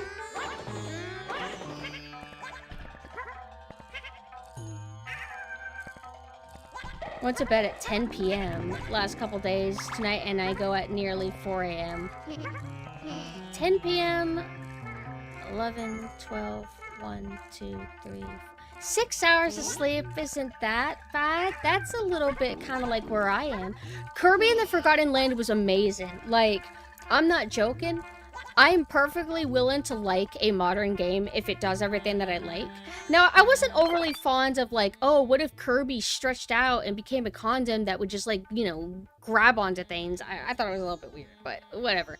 But in terms of like how the levels feel, I don't remember if I like the music as much as like Crystal Shards or anything. But the overall game, like, I like it almost as much as Crystal Shards, if not more, which is sounds crazy, right? I like to put them up together as equals. A modern and a new that stand strong together for me. unheard of, but it is possible. And I fucking love crystal shards.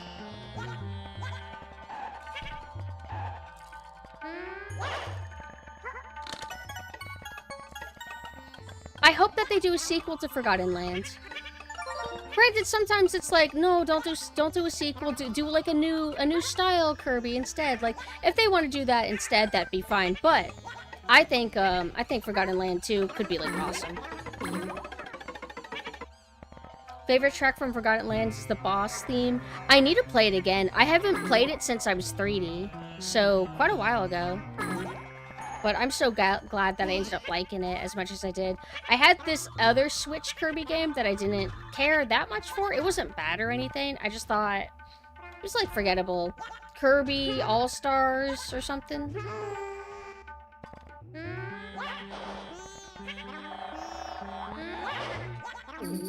Hold on, I'm trying to get Star Allies. Yeah. It wasn't like bad or anything. I just remember not feeling much. Yeah, whenever I first started VTubing, I was a V-Roid. So I was 3D for about a year until I became my first 2D. I've kind of heard the same sentiment that people are like, yeah, the Star Allies is like alright, but nobody seems to be like in love with it or anything.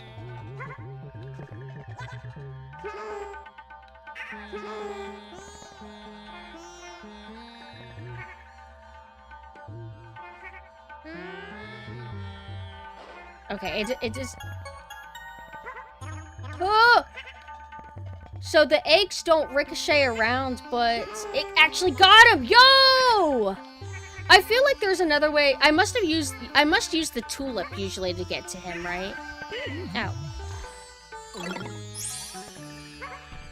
Oh, well, the tulip was right there.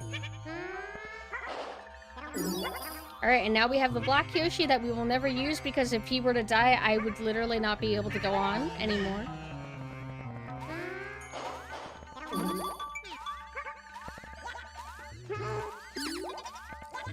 I think it's a cool, interesting life system though, right? In Yoshi Island, it's just every stage you go to, you play as a different Yoshi until you get through the level. I like how in this they have it to where, alright, you have a bunch of different color Yoshis and they are your lives. And thus you don't actually have that many lives. You do have like things that can revive Yoshis, but it's not that common to run by them. But the game's still not that hard. Oh, hi monkey, hello. How are you doing? Hope you had a good stream. It's kind of late at night. But what were you guys up to? Right now we're playing Yoshi's Story. We just got the black Yoshi.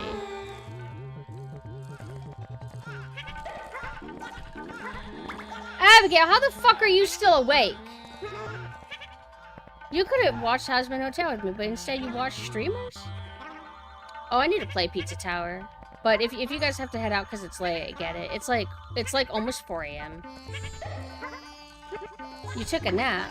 Your sleep schedule must be fucked. Oh, but you don't have to go to work, right? Hello, Masakari. How you doing? Oh, we have to fight, like, the 3 dragons. My schedule's fucked up, too. I woke up at 4 p.m.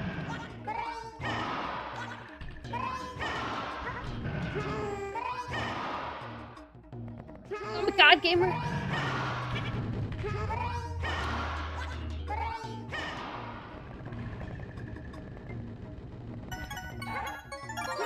Oh, that was it? What do you think this white residue even is?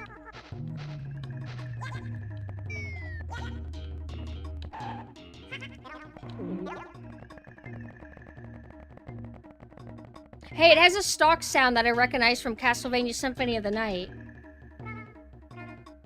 Hold on, I'm gonna wait till it plays again. Sorry, I'm autistic, I point shit like that out. This is gonna drive me crazy.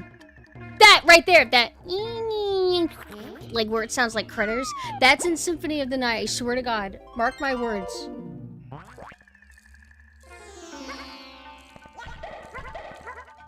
It kind of feels nice though, like waking up and it's dark. I don't know why, it makes it feel like you're not a part of the world. That you're like a separate entity. When did that... So, there's like a swamp area. Or, it's not really swamp. You're like in like caves. And there's like there's like a waterfall. Does that sound familiar to you? It would most likely have been around in that area. It's probably the area where there's that, like, gargoyle character, and he's like, a button, why don't I press it and see? Like, I think that happens around there. It also has a really good, like, music track there. Symphony of the Night soundtrack's incredible. It feels like you were earlier than everyone else if you wake up in night. Of course, not 4 p.m. Kinda? Well, now I'm earlier because I'm streaming early. But I need to stream Symphony of the Night because I've never beat it. Maybe if I ever play it, you guys can help me beat that damn electric lizard thing. I've never been able to do it. He's too hard. Hey, Abigail, are you still there? I need help. I don't trust that my audio actually is good. Something doesn't feel right about it. How does the audio sound? Is it too loud? Is the game too loud?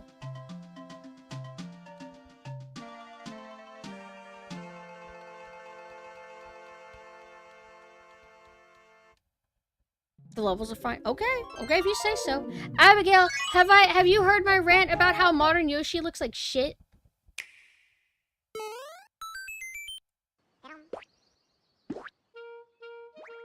I hate this music so much. And this narrator can go fuck off. A talking book named Mr. E suddenly falls from the sky. What is this music? It makes me think of Animal Crossing. Is it modern Animal Crossing composer? Yoshi Mysterious Book. We haven't talked about the new Yoshi game. It looks plain. It looks alright. Visually, it kind of looks like it's derivative of Mario Wonder, which Mario Wonder looks good. But obviously, it's not as, like, saturated and stylized like Yoshi, like, Island or Story. We don't have any information on who's the composer, but I swear to God, the music has to be composed by the same person who did, like, I guess the Animal Crossing music really went through a dramatic shift, especially with, New Leaf, right? Or would you say City Folk was quite different from the N64/GameCube? Let's find out. Hold on. Animal Crossing City Folk OST. It's like, I'm pretty sure City Folk wasn't quite as spunky. Oh, yeah. Names of our friends. Oh, thank you for the follow. Yeah, it started with City Folk. What a shame. Animal Crossing used to be a lot more spunky. And we're never going back. Until I guess, maybe 10 years from now, when Animal Crossing 16 comes out or whatever, then they'll hit this moment where they're like, you know what? We should do a throwback soundtrack to the original. It's not going to be for a while. So now we have Black Yoshi. Where do we get White Yoshi? I never remember where that is. And I think White Shy Guy is on the level with the weird dragon. White Yoshi's here. Don't let me miss him. I need him. But yeah, like, do you see what I mean about the really saturated colors? Like, everything just pops so strongly. Animal Crossing in 2040, where you can finally grab any villager by the skull. Do you have a strategy guide, or are you just joking?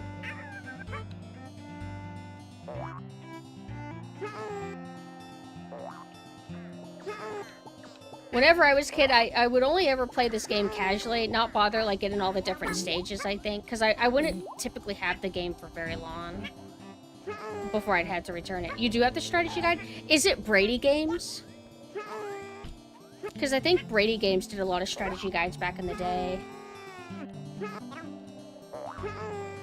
I wouldn't... If I were to get a Yoshi strategy book, I would want to get like the Japanese ones because they're really compact and small. Oh, it's Nintendo Power. Okay. Is it thick? I like my strategy guides and books in general thick.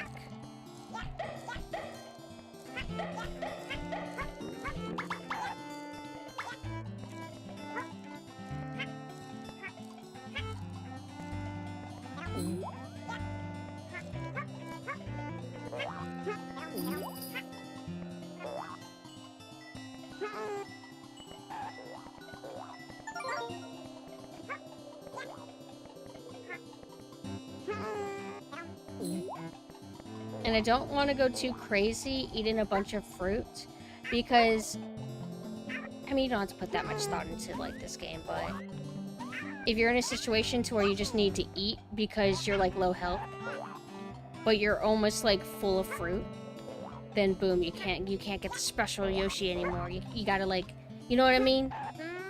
I leave when I want to. White Yoshi is on this level. Is he towards the beginning, middle, or end?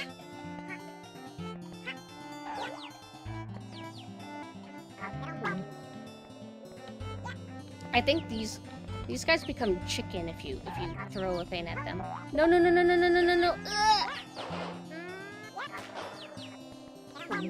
Wait. If you eat them when they become chicken, do they do more health? Oh, oh wait, I'm full. It doesn't matter. It'll be after the second base. Okay.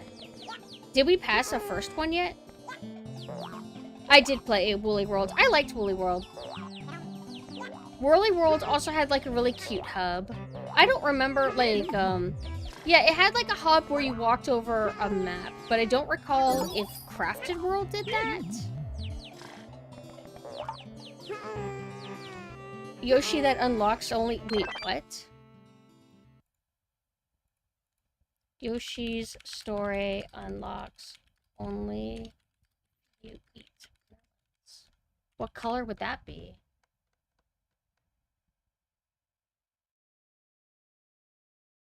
I like how AI overviewed, like, thinks it knows what I'm asking. I'm not asking what it thinks.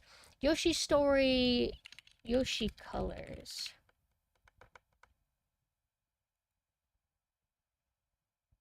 I don't know if these guides are accurate, but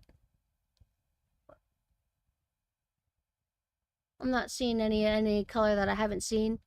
And if they were to have a color, the only color I can think of that they would have, like what, like maybe an orange Yoshi? But yeah, I don't think that there's a Yoshi locked behind like melons.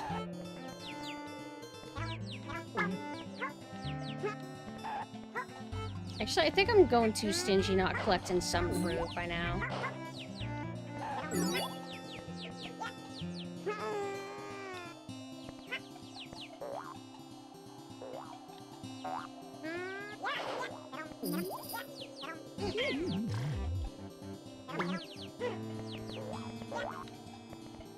All melons give you just a really high score. Okay. That's what I figured. I'm too lazy to go for that, but I guess it could be fun. Oh, hello, Dreamy. Hi. Thank you for the raid. Also, thank you for the follow. Oh shit, I need to actually start playing for real. Names of a friends. I think that's just random. Hey, do you guys like Yoshi? What? Oh, I don't get fruit from them. Wait! No! Ugh. Don't make it dramatic. I don't want to see him crying. Okay, no problem, no problem. But I hope you had a good stream, Dreamy. But if you have to go and rest, feel free. Oh, yes, please. I recommend the eggnog. It's amazing. Abigail here recommended it to me. No, we will not sacrifice red Yoshi. We will sacrifice dark blue Yoshi. I tend to, like, restart my game. Like, I'll turn it off. If I lose red Yoshi, I turn the game off. Like, I can't take it. Does it start me? Am I all the way at the very beginning? Oh, wait, no. Yeah, because it still has fruit caught for me. Oh, also, all the Yoshis have different pitches to their voices. Like, this Yoshi's a little bit deeper. I like how that's like such a random ass attention to detail that they bothered with. I did see the suggestion.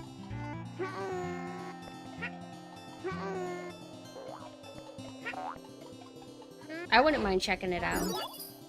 Mina seems very fond of it. Should play it one day in the community. God damn! I want to jump and I can't. Can't believe this baby game is hardcore.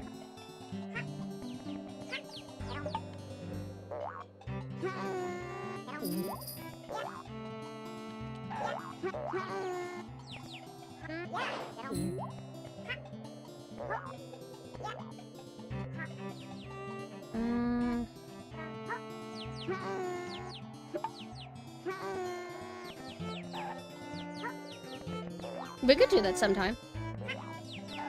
For anybody who didn't know, this Sunday we're going to be doing Team Fortress 2 Community Night. So far we've done Quake 1 Deathmatch, Quake 2 Deathmatch, Half-Life Deathmatch, Peak, and then Team... Oh, Killing Floor 1.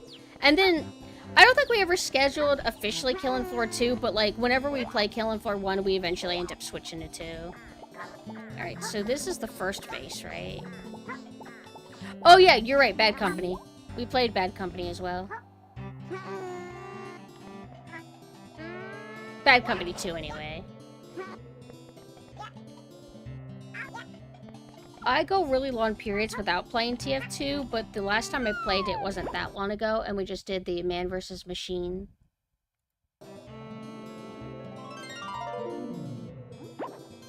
White Yoshi will be underneath, like down here.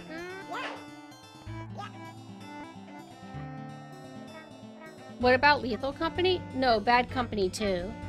Like Battlefield Bad Company 2. When you get to the leaf, fall and go to the left. Okay.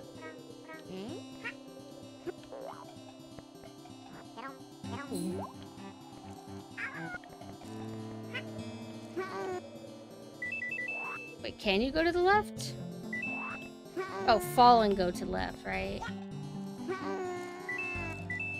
I'm not gonna die, am I?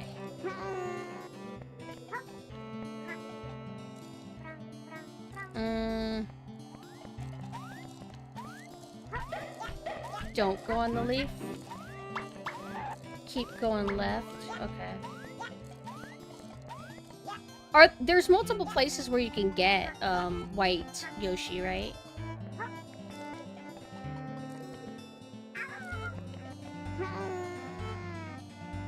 Oh, there we go. I don't feel like this is typically where I get white Yoshi. Look at how cute his egg looks.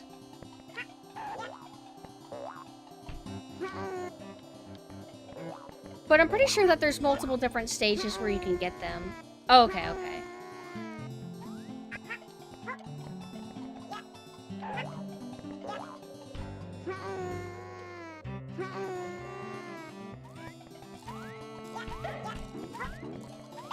But yeah, new Yoshi just isn't gonna be Switch 2 seller for me. If it was done differently, I would absolutely buy Switch 2 instantly for a good Yoshi game.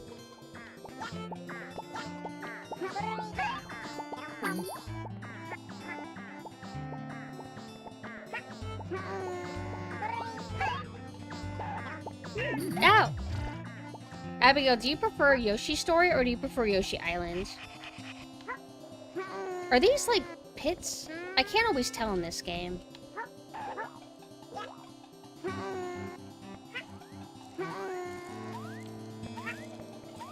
Depends what you're in the mood for. Fair. I feel like I can't tell because they're so similar and so different. Like, I can't tell which one I prefer.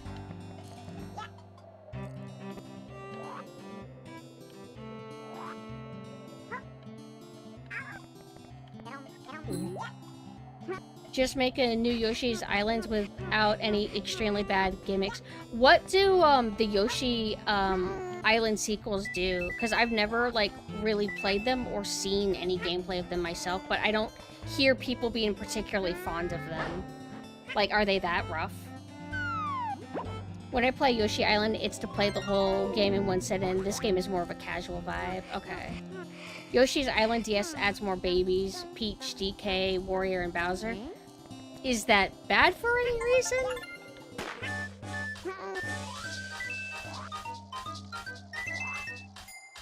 Hello, Hyrule.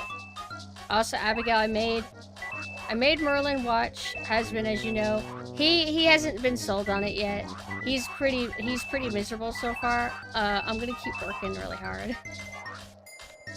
Although that's how I felt too.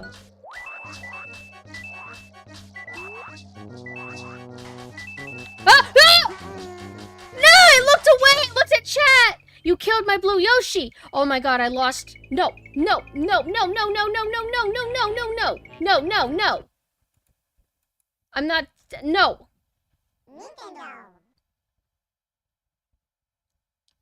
Why Island give you PTSD? Yeah, you killed Blue Yoshi because I looked at you because I'm trying to not like neglect the chat. And if it wasn't for that, Blue Yoshi would still be breathing. Names of a friends. Thank you for the follow. Do you agree with me, follower? I just can't stand blues in a Yoshi. Look, ooh, look at this. We have all of our Yoshis all over again. Look, we still have the black one, too. I thought I actually was gonna have to start over. I mean, dark blue Yoshi isn't that big of a deal, but what I was mostly angry about is that I would have to go and get the white Yoshi again. Yeah. Now, hopefully, I'll always remember that. Abigail, did you play, Kirby Forgotten Lands? You better play Kirby Forgotten Lands. It's so good. Isn't it awesome? Like my coffee the way you like your Yoshis. Black?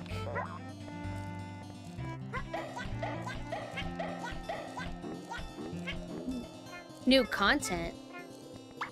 What, did they do like a Switch 2 version of Forgotten Lands and it has DLC? I want a sequel.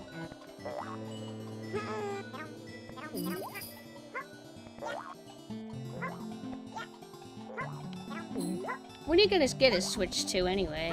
Or are you not like gonna? If I get it, Kirby Air Riders mandatory. Do you have to buy this? Do you have to buy Kirby Forgotten Lands again, or are you able to put in your cartridge for the Switch 1 in the Switch 2? As bonus stuff. Damn, now I'm kind of curious. Because that's, like, one of my favorite Kirby games of all time now.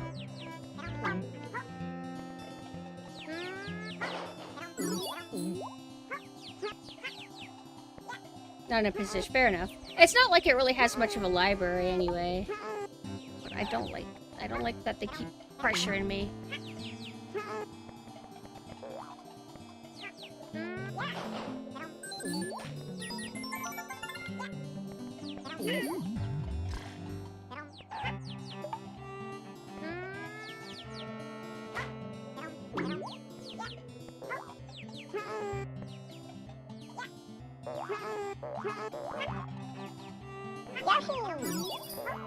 DK and Kirby were the games I felt games that I feel were worth the purchase of a Switch 2.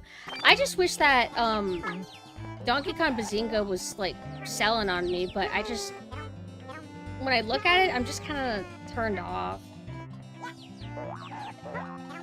Like, I guess it's cute and all, but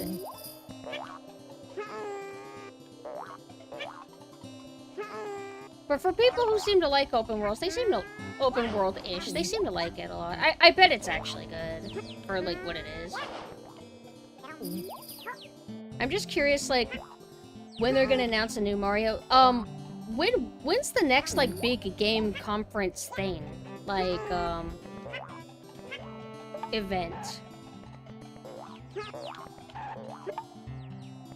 Yeah, I hate Odyssey. I literally despise Odyssey.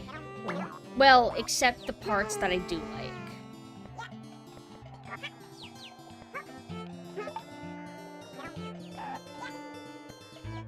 Bad take? No. Odyssey, I don't think is good. I think aspects of it are good. I think I like 35% of Odyssey a lot.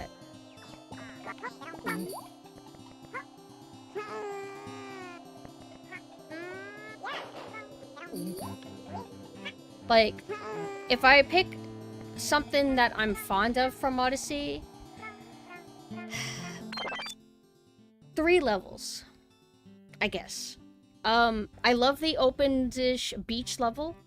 I think the kind of mermaid, like this, like, enclosed mermaid level, watery, I think that's fine. And then there's, like, a food level. I think that one was okay. But Odyssey just gives me too many mixed feelings. No mod. It's just the auto mod. It's evil. Earlier, somebody said Kurt Russell, and then it auto-modded them for some reason. I genuinely do not know what word in Kurt Russell would, like, make the mods, like, freak out. Because, like, is there, like, a slang word in his name or something that could be interpreted in some other context?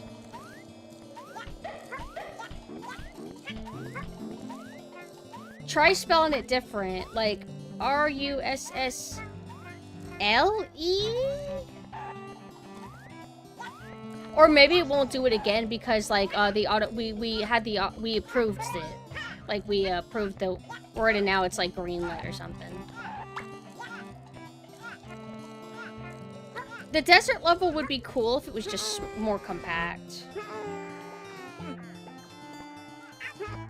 You don't understand, I was so proud of the fact that Bucket was the only chat I ever got vibe checked in. They truly ran out. What did you do? Typically, we don't have to vibe check here much. Everybody's pretty well behaved and chill. Or, like, light edgy, but, you know, some humanity in them. It's been a while since we had a "Hey, baby girl" type, though. That was kind of interesting. Sometimes I like to call women baby girl because I'm referencing him. Or I'll call men baby girl. Oh, I know where I'm going. I know I'm getting confused. I need to find the leaf, right? That baby sound is infuriating. Get out of here.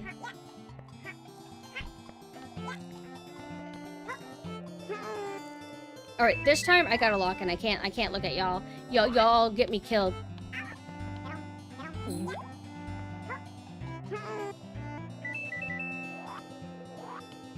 There's not a standard, like, actual, like, beach with water level for Yoshi's Story, right?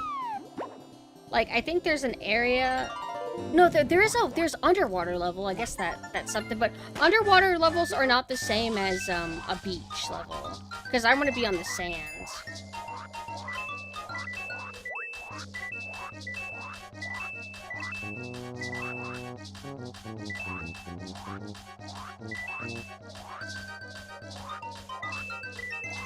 No. I need that melon. Oh my god, yes! But there's no levels with, like, sand or anything, right? I think I like how I almost skipped all of these. And that's a downgrade. I love my sand. Kirby 64 Crystal Shards. It has wonderful beach levels. I love it. Try not to act up, but I've been eyeing your mod from across the club. What do you think of them? Do you like their vibe? What if you offer to do certain favors for a mod after you got him banned? Maybe they'll take you up on that.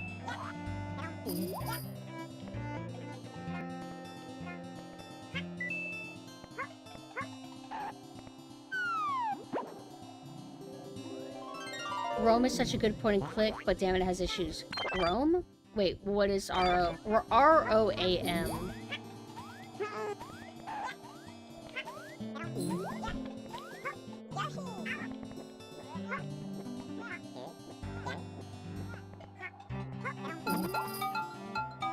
One beach level I do like is Treasure Trove Cove from Banjo-Kazooie. It is so good. I like it a lot more than the, like, water beachy sort of level from Banjo-Tooie. It's interesting. It's, like, cool where you are in, like, kind of like a pirate town, but then the rest of the level is underwater. Speaking of Banjo-Kazooie, did you guys see that there is... It's not officially made, but it's officially endorsed by Rare. It's a 1 to 2 hour fan remake of Banjo-Kazooie, but it seems to only cover the Treasure Cove level. And it's literally on PlayStation 5 digital store. I don't know what else it's on, but the official Rare Twitter supported it too, like retweeted it. So I'm like, huh? Interesting. I'm always gonna hope that we'll get something new with Banjo-Kazooie. I don't know if I want a Banjo-Kazooie remake, because I feel like they would just make it look worse. Banjo-Kazooie, I think, looks, like, amazing. I just worry how a new one would look, but... I would want it to get ported to, like, maybe, like, PlayStation 5, Steam, if I could dream.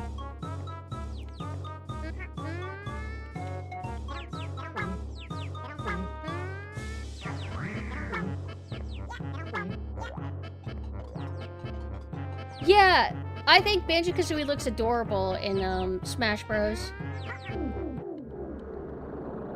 I just don't know how the overall levels would look, but it has potential. It has potential. We'd sooner get a Grabbed by the Ghoulies remake. I want to dream, though. Crazy how it hasn't happened this whole time.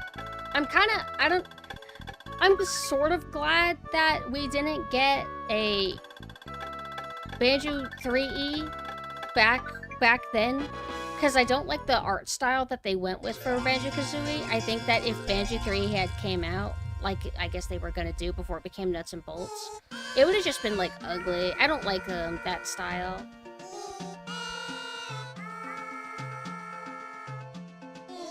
I didn't realize the Banjo-Kazooie thing was in Dreams. Wait, what's Dreams? My Dreams?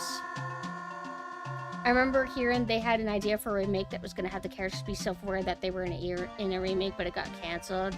Do they need to do that? How much self-awareness looks at the camera did Banjo-Kazooie and Tooie do? Dreams is the PS creation thing. Wait, what's that? Jungle Hut is okay, but I think any other level is cooler. It's a game where you make games and they're usually special. Are they Gooners?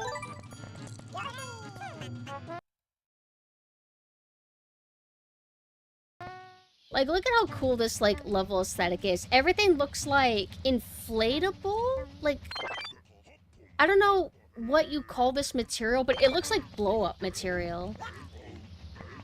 The soundtrack is insane. Also, look how adorable Yoshi's swim animation is. It's really smooth, too. Yeah, I've genuinely never heard of Dreams. Oh, but you know what? Since we're talking about platformers, I'm gonna be playing a Little Big Planet semi-soon whenever my copy arrives. I haven't played it in, I swear, like 10 years. Little Big Planet's kind of sick. I don't hear people talk about it much anymore. But there was a third one. But really good vibes for a platformer.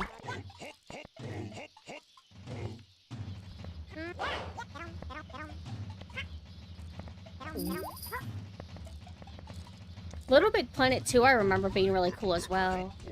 And I liked how you were able to, like, just dress up. I don't remember how you get all the cosmetics, though. Like, was it DLC that you bought, or did you earn them from playing other games, or did you have to, like, buy them in a store with a currency? But what sucks is that because all the servers are likely down, you won't be able to play all the fan-made maps that people would make. Like, last week we talked about it, I was mentioning the shark ones, where there would be a shark that would be... It's like a crazy shark where the physics are, like, out of control, and he's, like, chasing you from the beginning of the level. It was so awesome. And you were on, like, a raft thing. You just apply stickers to yourself? Okay.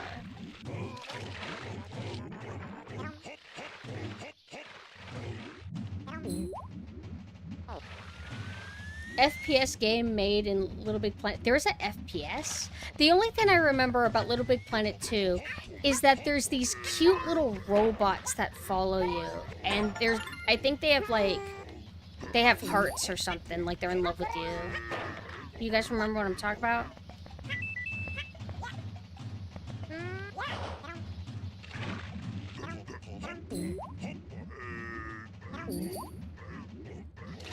Oh!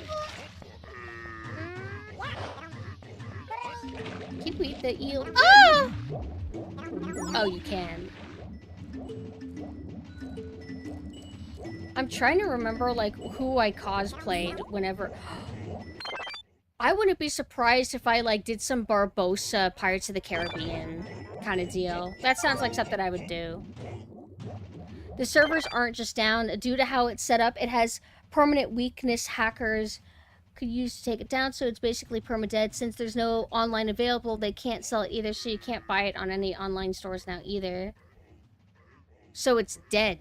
Like, you can't even... Well, Little Big Planet's always been PlayStation exclusive, right? I ordered it for PS3. I'll be able to, like, play the campaign, right?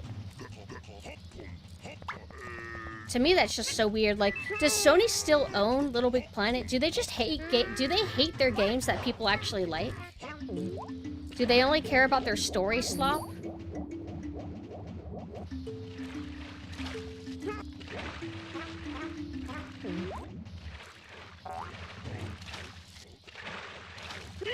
It's like, fuck Bloodborne and fuck Little Big Planet. Can I jump up, you dumbass evil game?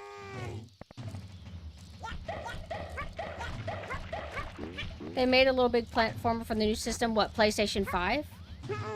We have Astrobot, at least, I guess, if we're wanting, How many Little Big Planet people were involved in Astrobot? Because I know the composer is from Astrobot.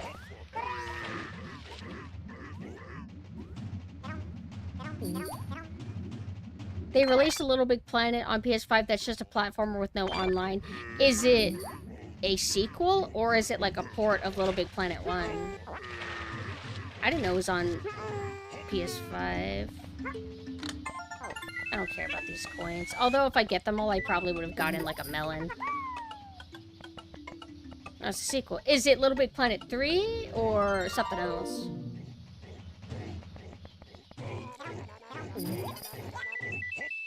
Oh! Oh! Whoa, no, not this guy. Oh, man. Oh, I hate him. I hate this guy. But I chose this level, so... Oh my god. Oh my god! Oh!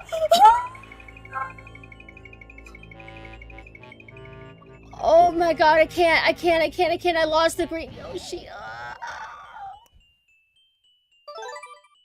Fucking hate fish in Mario games. They're always so fucking evil. Oh, you're right. Astrobot is Apescape, people. But the composer is Little Big Planet. That happened to me once when I was younger. I never went back to this level. I feel so horrible. I knew that this would be harder, but...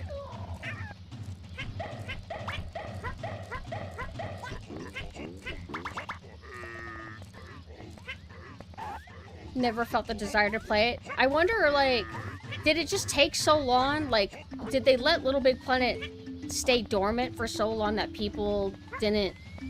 They lost interest? Because that is a thing. If you take too long, hype goes down, and then it revives, and then people are like, huh? I don't... Who cares?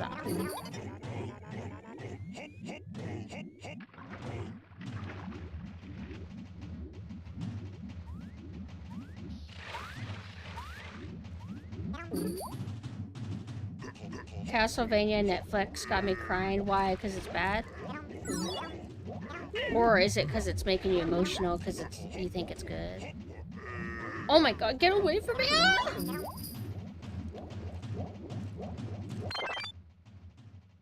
It's a long story, but it doesn't have level creation, so the community couldn't really gather around it. I mean, you don't need to have level... I mean, you don't need to have level creation for a game to be successful. But it helps. fan content does help keep stuff alive, but...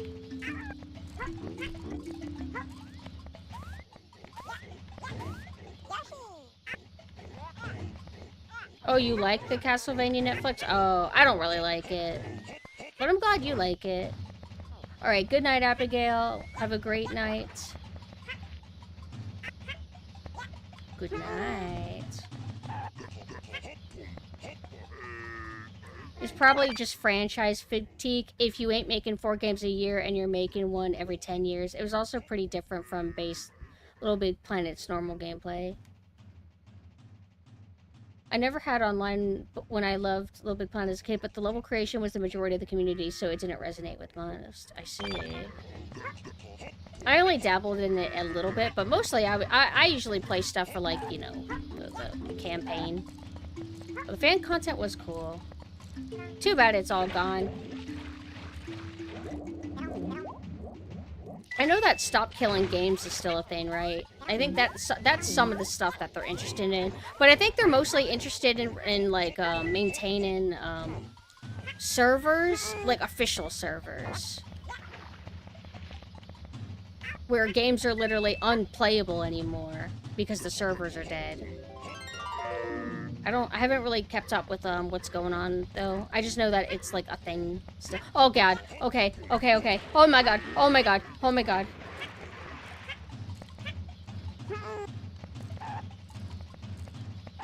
Did it? Oh, my God! Stay away from me! Did it fail? I thought it did, like, technically good. Oh, my God. Please fuck off and go away. I would rather not even bother trying to get fruit here.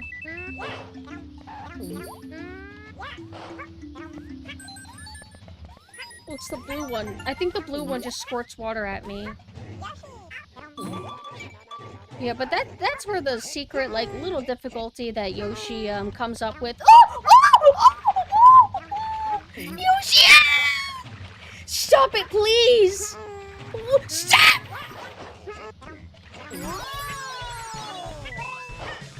Stop it! It's triggering me! This is what it's like when we go out on the street! Can't deal with this. But anyway, secret difficulty is that there are some hard levels sprinkled in Yoshi story. Unfortunately, with movements dealing with parliament and groups, that shit could take years to hear any progress. Fair enough. I guess I shouldn't expect, like, any kind of immediate thing. But it's good that people are talking about it, and even if it does fail, maybe somebody else will try something like it again.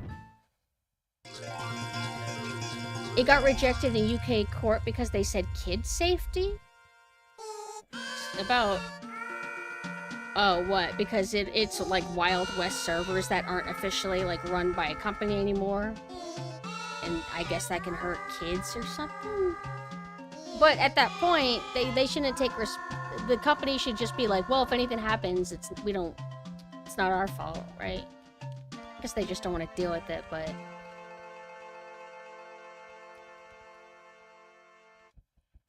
Yeah, isn't UK, like, going extra hard on things like, oh, you need to approve your ID, like, for Twitter and Discord?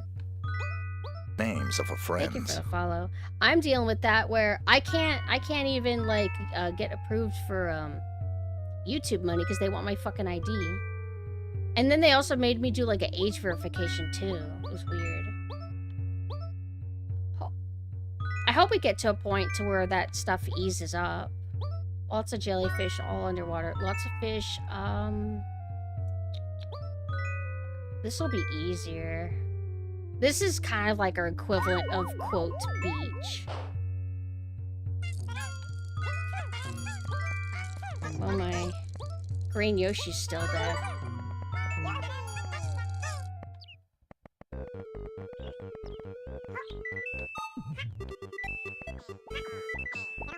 One thing that makes me nervous is I would say movement in Yoshi's story feels good, but there's also like a slipperiness to it, a sensitiveness. Not slippery, sensitive.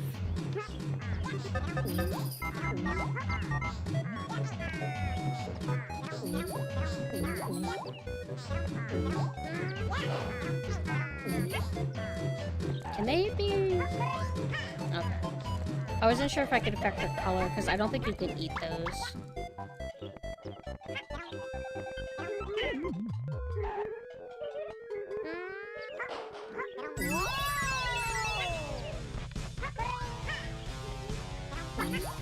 Can you eat blue ones as a super powered up Yoshi and it not hurt you?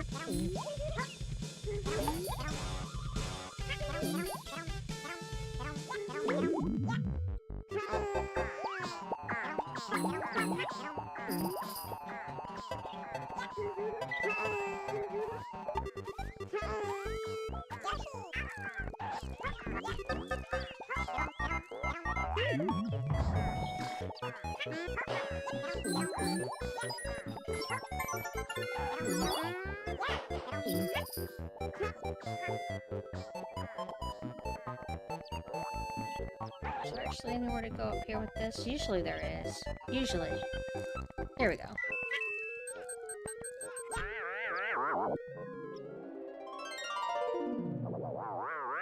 Wait. So if you're invulnerable and you eat one of the blue guys, it makes it so you're not invulnerable. Oh. Oh wow. What the hell?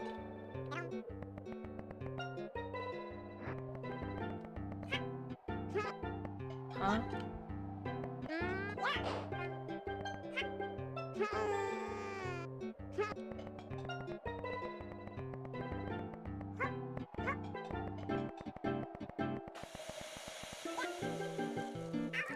No!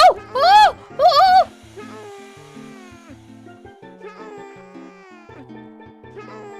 I'm assuming it's working like this. No? Huh. I don't remember this gimmick.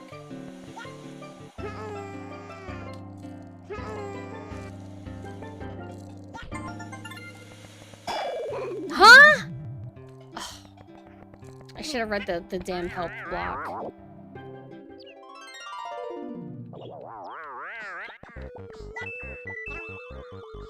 I don't think there's any pits on this level, right? Wait, there is.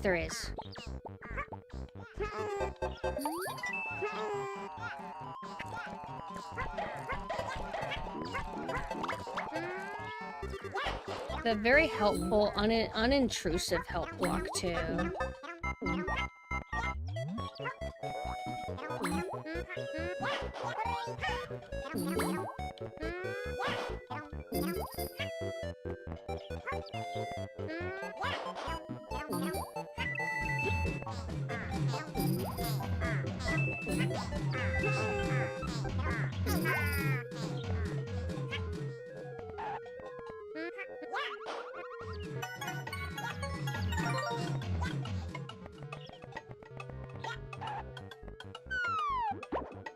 He just chills there, need a hint, feel free to hit me. Exactly. No, like, little sounds either to, like, try and draw your attention. He's just, like, you certainly can notice him. Oh, these hurt you. Okay. Oh, fuck that.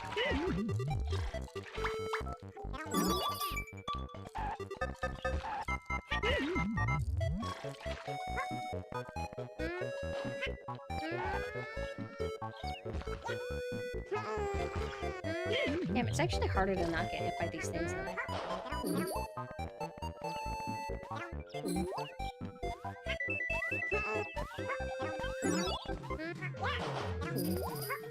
I remember specifically, like, I would replay this game a lot, rent it a lot, and I remember, I think yeah, that's right, that's what it was. I was making a, you know, like in school, you get a giant poster board and then you make a display to talk about some subject. I remember that I did that, and it was, I was doing something about one of the states of the United States of America.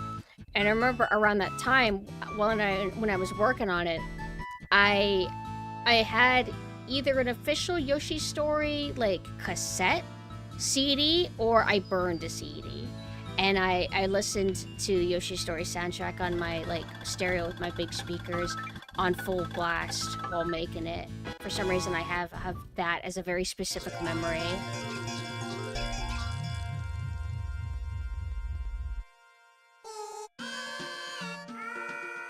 My favorite track is the final boss, like, or not final boss, but final level, because it sounds kind of dark and cool. I'll eat my words if that new Yoshi game ends up being awesome and ends up having like a good soundtrack. What I wish is that Nintendo would make more like co-op online games, because like for Whirly World, for example, let's cast on that. For Whirly World, for example, you could couch co-op it. I wish you could do something like that, but online. And, you know, Nintendo understandably doesn't want, like, people to be able to communicate with each other for kid safety and whatever.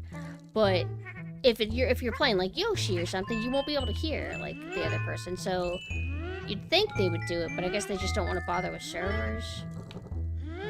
But yeah, this is my favorite track from Yoshi's Story.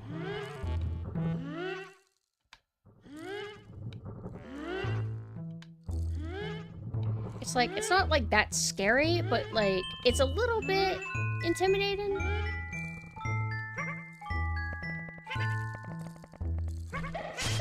Isn't Air Riders co-op? Well, it's a racing game, so that makes sense, but I don't think they typically make the platformers. Even if there is couch co-op, they don't tend to make them have online. Like Mario Wonder, you can maybe like race ghosts or something, but you can't actually like play with a friend. And I'm assuming it was like that for it. I didn't ever try to play New Super Mario Bros. U and Wii, but I'm gonna assume that they didn't have online capabilities. I remember Smash Bros. Had online for Wii, and I remember it was horrible. It was very laggy, to where I didn't even ever want to like play it online. But I certainly would play a lot of it because it was the only game my friends wanted to play. But I won't do my Smash Bros. Rant. Oh, these gears scare me. Like, whenever there's gears, like, close to each other, you can get, like, squashed between them. Wonder had Phantom Online, and apparently the Switch 2 version has Versus Online stuff. Versus. But it's not, like, co-op where you can, like, actually play together or anything, right? Because, God, I wish. I think they did, I haven't really played many modern Mario parties. Like, I stopped after the GameCube era. But I guess there's, like, Mario parties for Switch that have online. I think I have one. I was supposed to collab it with somebody. But I think we just haven't found time. This area is, like, scary. Oof. I think it's mostly inside thing with specific co-op modes. Yeah. Oh, right. Kirby Air Riders. It has like bigger online, well, I mean, I guess original Kirby Air Rider didn't have online, but in that you can only play with 4 people, including like if you played with AI, it could only have up to 4. But in Kirby Air Riders, I guess it's like a big number, like 16 or something. I'm kind of curious if they expanded on the mechanics at all. Kirby Air Ride movement was pretty simple. There still required a little bit of skill to it, though. Kid Me never finished the Brawl campaign. I should probably do that just for closure. I don't know if I beat it. I might have. I remember thinking it was cool, and then they did one of the newer Smash Bros. Where they're like, oh, we know that you're gonna just upload the story mode online, so we're just not even gonna make one, which I think is just weird.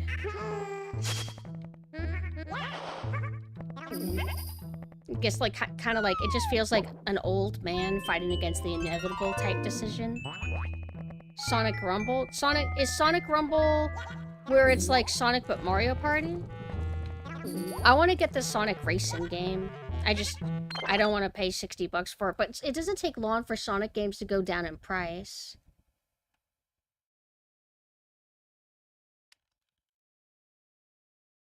Let me see.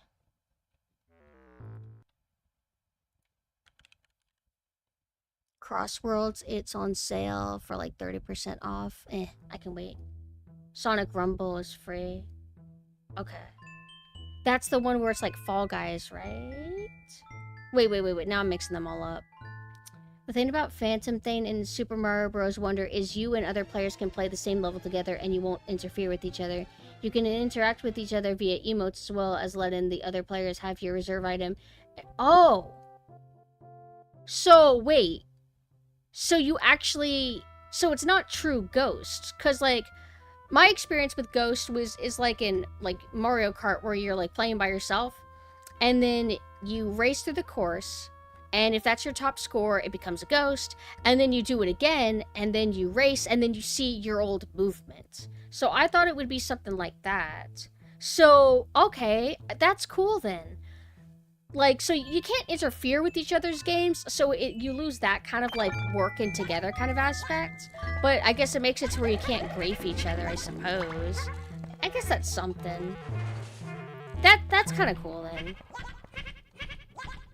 Because whenever you guys said emotes, I'm like, emotes? Wait, how can it...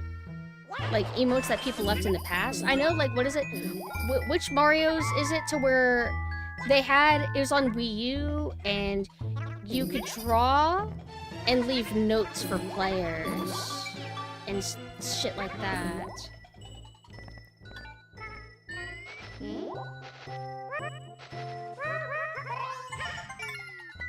No, not Mario Maker.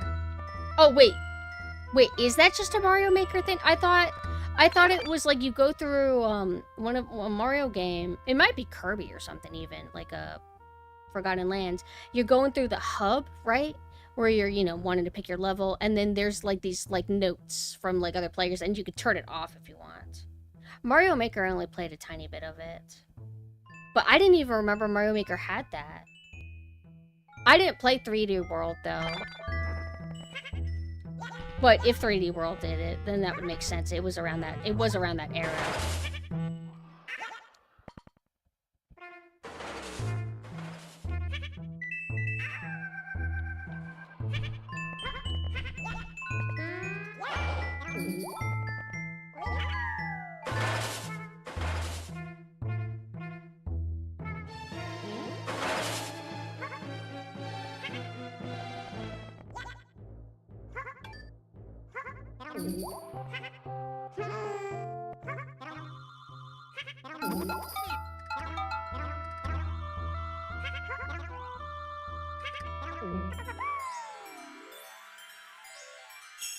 "3D World is great, and so is the Bowser's Fury expansion to it on Switch. I've only heard great things about it. I never bothered with it, though, for some reason. I felt like... I don't know. Like, I had played, like, New Super Mario Bros. And New Super Mario Bros. U, but something about... I don't know, I think I just, like, stopped having interest in side-scroller Mario... Modern side-scroller Marios. Not that I thought they were bad, I just wasn't as excited about it.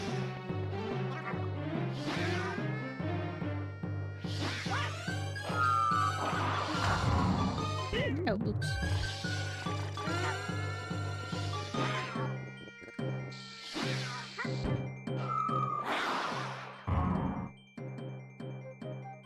I didn't even need to, like, spam with the super happy heart. Oh, wait, no, phase 2. Phase 2. I was about to be like, that's, like, too easy.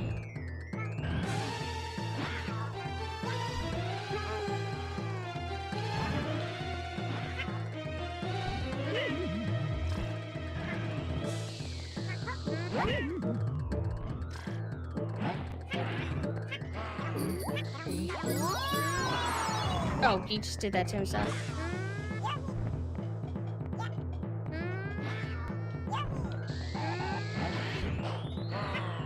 I need to stop having damn eggs. They're making it impossible for me.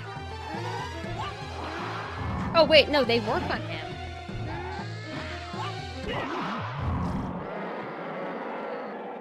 "3D World on Switch is better than the Wii U version. Does it have better performance?"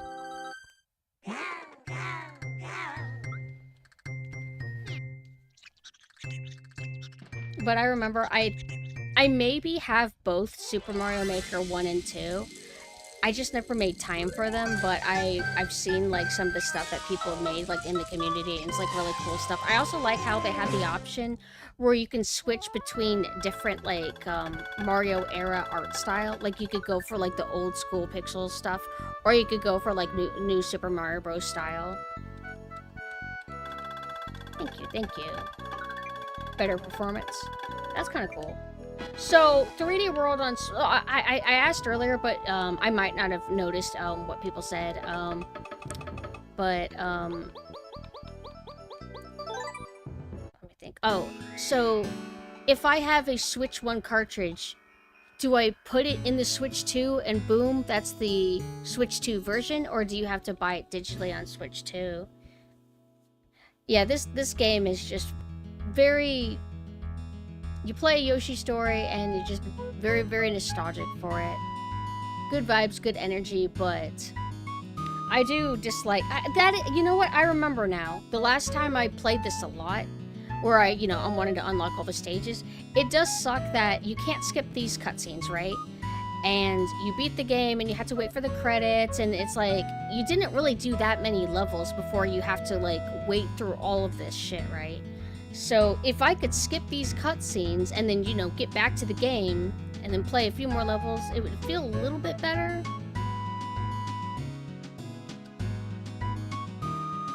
There's a whole system transfer thing you do as well that'll update your library.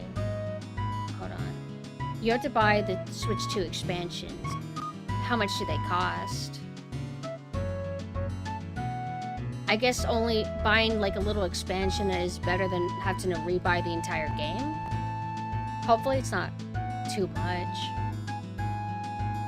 Does it instantly save when you enter the name, meaning you can reset, or has that not been tested? I don't know, actually. Some games are free updates, some are $20. The one for Kirby and the Forgotten Land is just $20. Okay. Mixed feelings on that, I guess. But I don't intend to, like, sell my Switch 1 or anything, so I guess if I want to play a Switch 1 game, I'll just play it on Switch 1.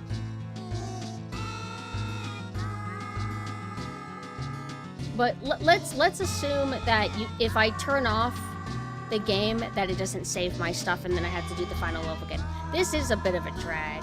How many levels did we really do? 4, 5? And how fast do they go by? Pretty quickly, right? And then you have to wait through all of this, and then you get to play 4 or 5 levels again, and then you wait through this again. 6 levels? Okay. Then not as bad as I thought, but I mean, I feel like I haven't been playing that long. If it's just graphics and performance updates, it's free from what I know. Okay, so wait. So then, is it $20 if there's like actual extra content? That I would understand charging money for.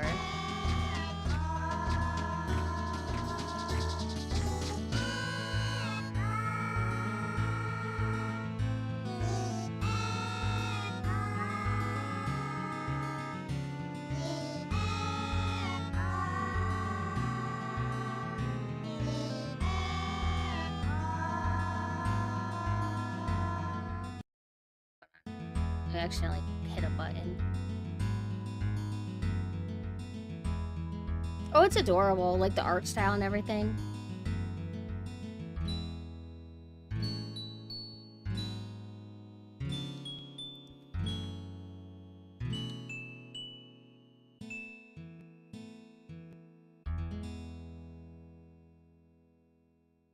It's like, I would say, like, I shit on modern Yoshi for its kind of,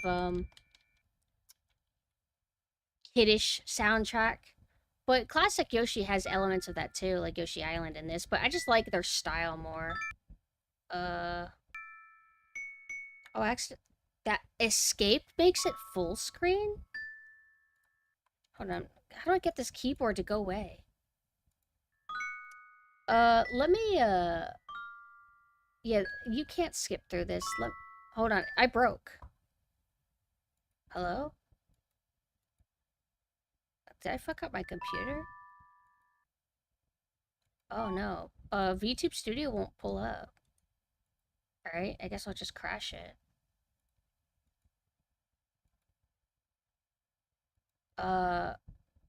What the fuck is going on? Is the stream still going?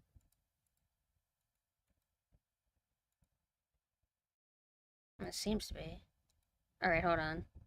Why did full screen in this break my model?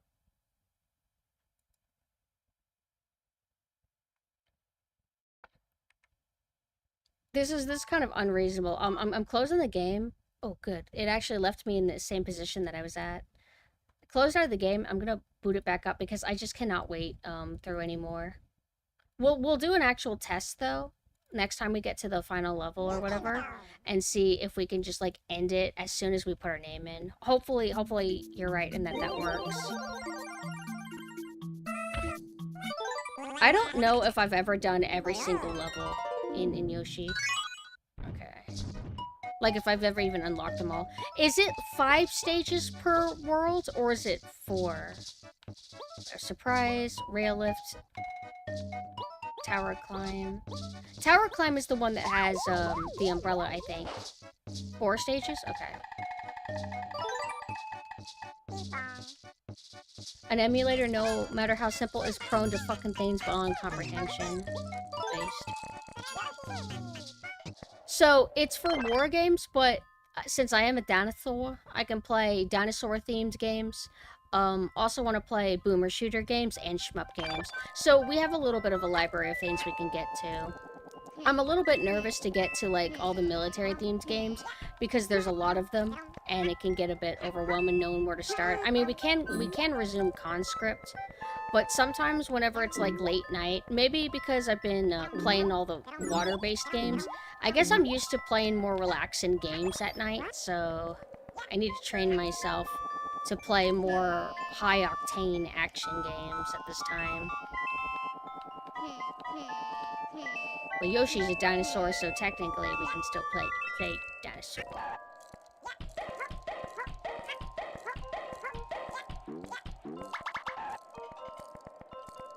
And then I want to play Yoshi's Safari. Have you guys played Yoshi's Safari? It's basically Doom, but Yoshi, right?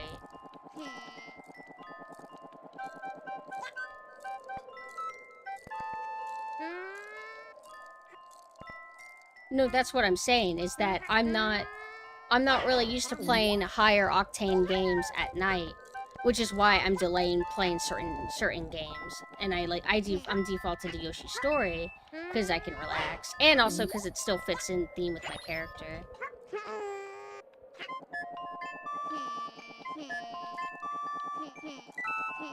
This is the level with the umbrella, right?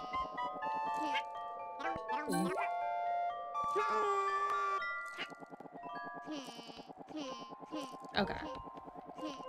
Yo, it's the Soul Eater moon. Why are people... I know that Soul Eater and, Fire Force are in the same universe. Why has Twitter been talking about it lately? As if something new's happening. Like, did something new happen in the manga? Or did they just get a new season of the anime or something? Ah! I don't hear Yoshi Safari brought up much.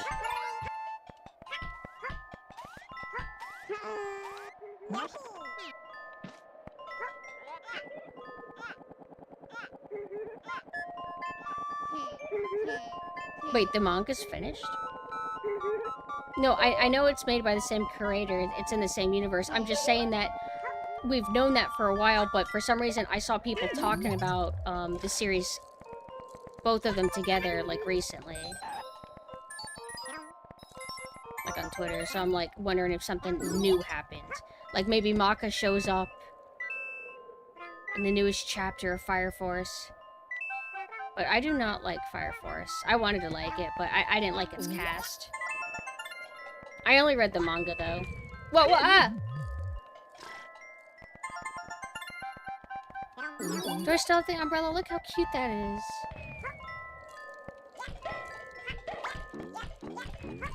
Fire Force is the anime where they look like firefighters. You might have, like, seen imagery of it. They're wearing, like, dark blue and neon blue. Neon blue, like, accentuated neon. What's the term I want to say? Neon blue accents.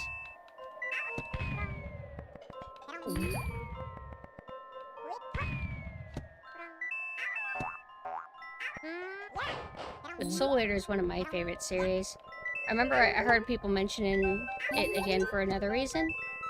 I guess people are hoping for like a remake or something. I worry about that because I worry that if they did a remake of Soul Eater, which they don't need to do a remake, they just need to like pick up from where they left off canon-wise and then just resume properly. But I worry that a new Soul Eater would just look like how the Fire Force anime looks, which is not the appeal of the original Soul Eater anime. Soul Eater anime, it was very stylized. Yeah. Soul Eater not, like, it's just weird because it's the same creator, and he kind of, like, ditched the edge, sort of, that he had, like, in his art style. There was, like, a kind of, I don't know if I want to say shonen crudeness to it, because it sounds too negative. I mean it in a really positive way. I should just say shonen stylized or something, which sounds stupid too. But he just went for, like, making things look more kawaii, and it loses that edge. Maybe I should have said edge. That's what it has. It had edge to it.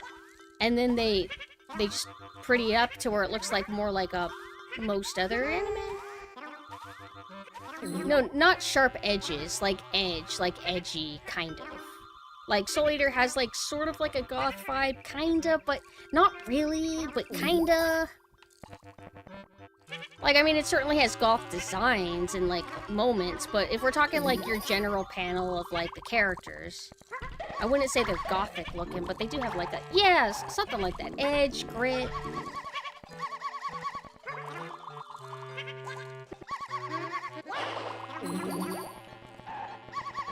But I don't want a Soul Eater revival if they don't do the art style right. And it needs to be Studio Bones. I think Studio Bones did the original anime. I wouldn't want it unless it was them doing it again. Not to imply that if it ever did happen, it was confirmed Studio Bones is doing it. Doesn't necessarily mean it will turn out perfect. You still should always be cautiously optimistic.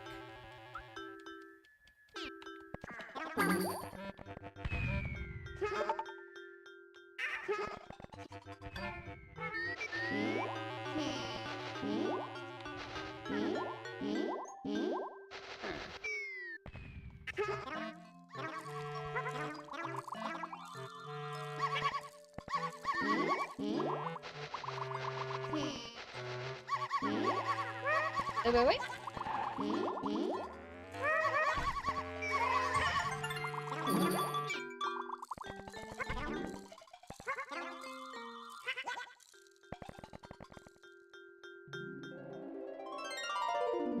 Oh, wait, I think it came from here. Soul Eater's ending in the anime where they kind of do the power of friendship sort of deal. Hi, Momo. I didn't like it much. I mean, it was like alright, but I remember being a bit underwhelmed by it. But I'm all good with like a big giant crazy battle, but the manga is a lot better. I think one of the only times where I like an anime ending more than I like a manga ending would be Shaman King.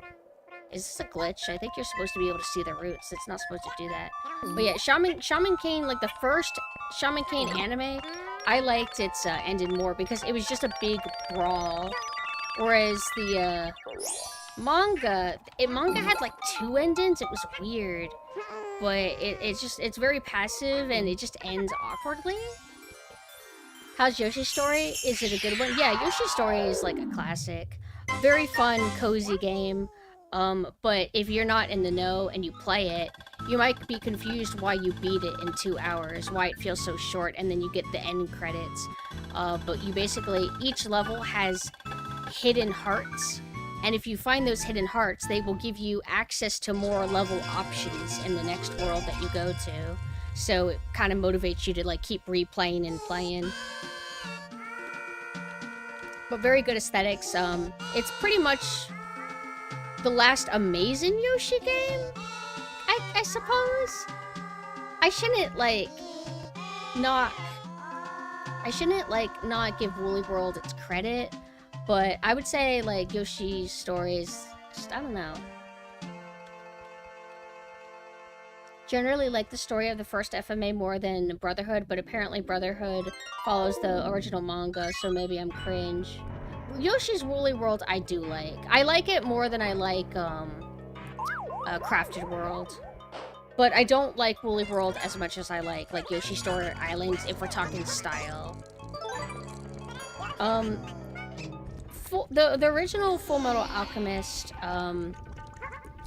it starts off fine, and it starts off, like, hitting the story beats properly. Like, it is a proper adaptation for a bit. But they do change things quite a bit.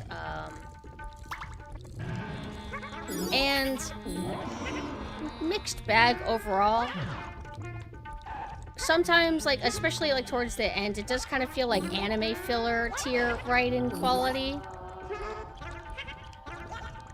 Especially if you're familiar with the manga, but even if you aren't, like, you can sometimes sense if something's been written by anime adaptation writers and not a manga writer, if that makes sense. But I like it from a stylistic presentation standpoint. I think its color palette, I think its soundtrack's better. Brotherhood's, like, fine. It just doesn't hit quite as hard.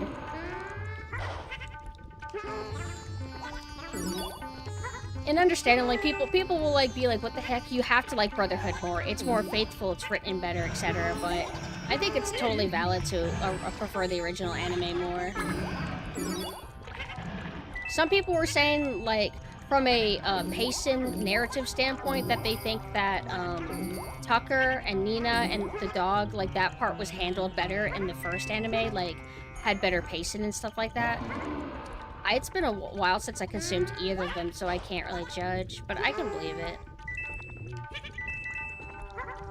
They're so creepy.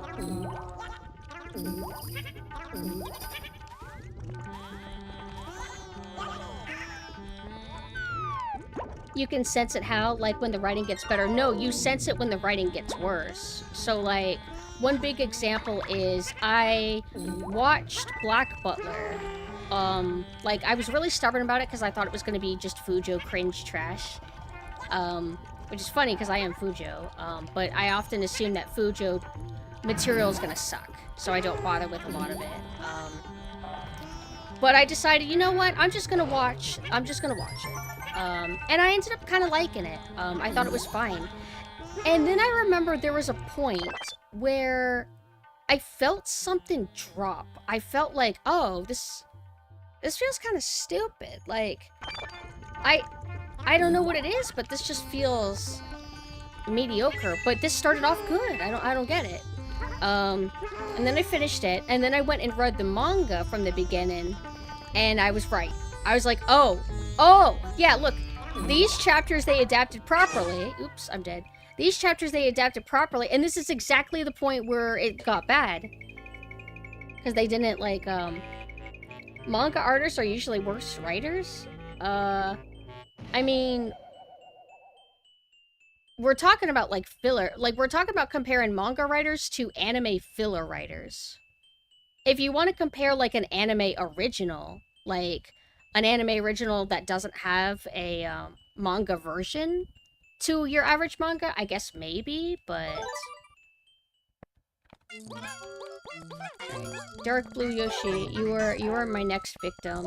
That sucks. I'm like at the end. Yeah, that's what I mean. Like, think about like the quality of Naruto filler. Whether it's the really heinous, terrible filler from the first part of Naruto or Shippuden. Shippuden's filler is a lot better, but it still comes across as filler. Like, you can tell that there's something off about it because it's injected into the story that was written by somebody else. And you can tell that there's a difference between them. I really got to the end of the level, man. All because I was overcorrected. If that's the sensitive thing I was talking about. Oh wait, I don't have to start all over. I keep accidentally hitting the button that makes the fruit HUD go away. I'll look at chat in a second. Don't worry, don't worry.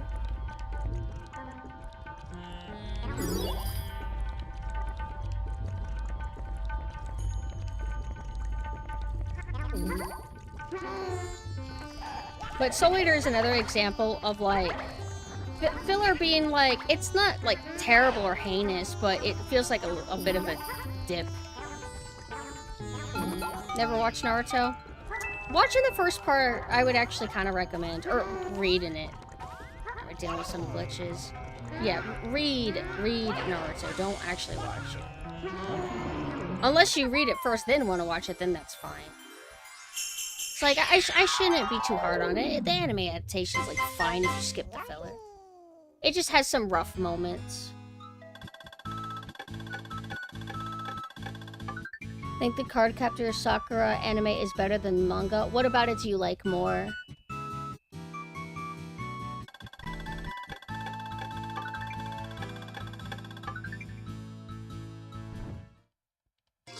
Naruto might have a bad rap or whatever, or it might be overly popular and a lot of obnoxious people like it, but sometimes popular stuff is actually like decent.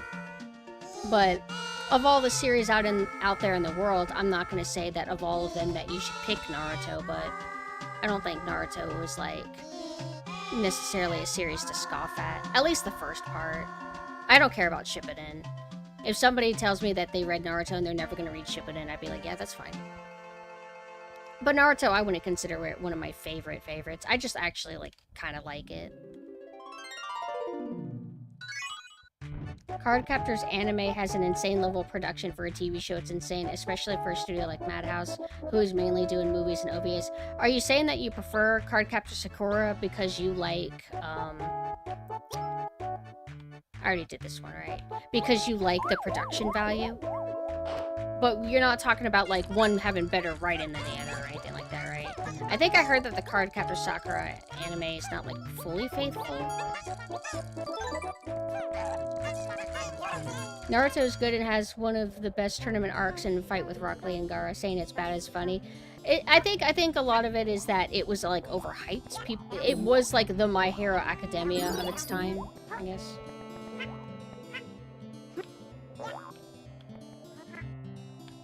I think its biggest issue is that, well, it's not like Sakura and Naruto and Sasuke as a team were, like, unbearable or even bad at first. They were actually, like, fine. It's just more like how they're handled in Shippuden that just, like, cements how frustrating it is. Just appreciate the animation in general, visual quality. That's valid. I think Sailor Moon's like that, too. Sailor Moon, anime is not, like, faithful to the manga from what I can understand, but it's very aesthetic, really good presentation, good production value. Worth experiencing.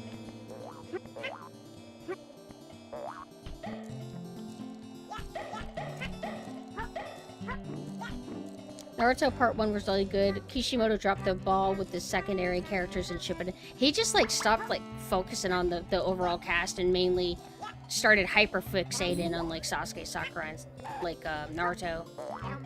It wasn't that great.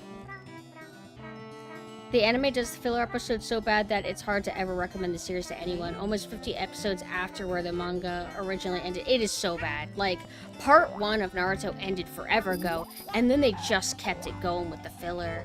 Because I guess it was just doing so well that they didn't want to go too long without having episodes, but at what cost?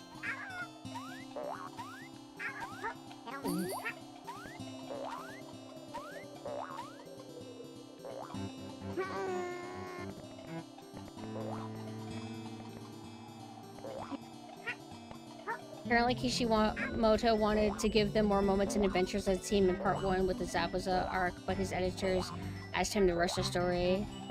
Shame.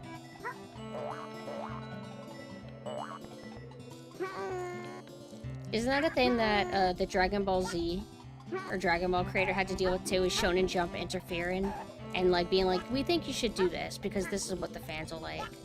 And then you have to ruin your own series to just listen to what you're told, which is a bummer.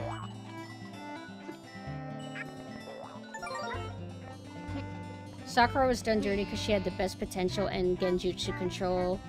Beat Ino with her inner self and was scrapped, and she became a joke. And she would the inner Sakura thing never made any sense though, because it's not like Sakura was the type of person to not say what's on her mind. It's like maybe when she was like really young and she used to be bullied and Ino had to stand up for her, inner Sakura back then would make sense. But Sakura literally would beat the shit out of Naruto, yell, and just be pretty open. Like, I don't understand what inner Sakura is supposed to represent.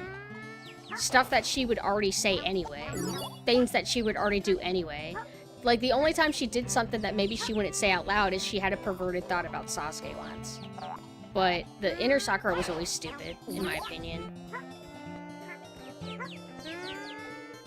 The problem with her, though, is, like, I don't think, they ever made her, like, likable. Like, she was okay, but she kind of felt like always, like, her entire brain is just motivated around Sasuke. Same with Hinata. Not that that was all there was to them. Like, Hinata had some of her own, like, history and family and stuff, but ultimately it felt like her loving Naruto was, like, a key defining thing.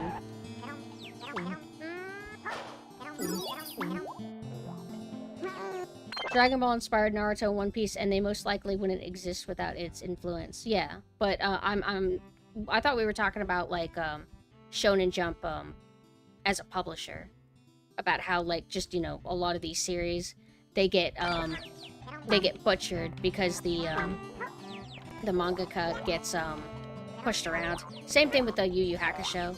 I think he mentions that he was stressed dealing with, like, publishers and editors and stuff. But then he went and made Hunter x Hunter, so it didn't fully break his series. Oh, you thought these were muscles? Hinata better written? Probably, yeah. I like Hinata more than Sakura. To be fair, in Dragon Ball's case, it was a good outcome. In the Android Saga, the villain went from Gero to 17 and 18 to each former cell because the editor kept complaining the villains looked kind of lame until he landed on Perfect Cell.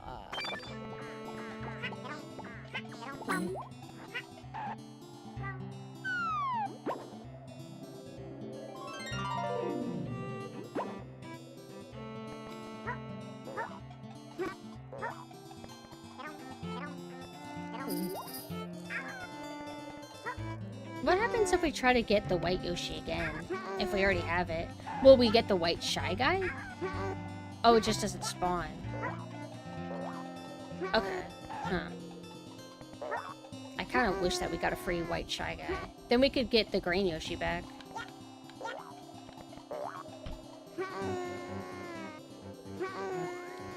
It's honestly why I kind of hate the shonen genre. Any anime adaptation is bound to have copious amounts of filler. Yeah.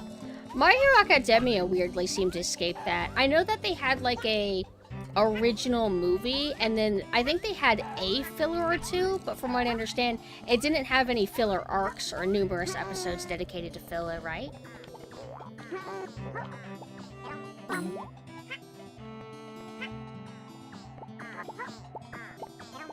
Jujutsu Kaisen is escaping filler, and so is Chainsaw Man. Good. I feel like things have gotten a little bit better, but meanwhile, didn't Black Clover deal with filler or something? Like, I'm pretty sure that Black Clover fans don't like love its anime. Oh fuck! I didn't know it was a pit. I thought it was. God damn it. Maybe they realize that people are willing to wait, and that they don't need like shoveled garbage like given to them, that they're able to wait, and it's cheaper if they do that. Because if you make shitty filler, I mean, you still have to animate it, you still have to hire voice actors, you still have to like pay stations to air it or whatever. But you do go longer periods without making like income from the IP, unless, you know, you would make income from selling Blu-rays and merchandise, which now that we have like online, like more online internet shopping and stuff like that, like I think they're doing good, anime merch department, so they're making like decent money, yeah.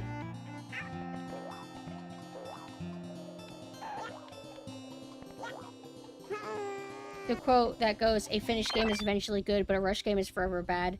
Oh yeah, the Miyamoto, I think, said that.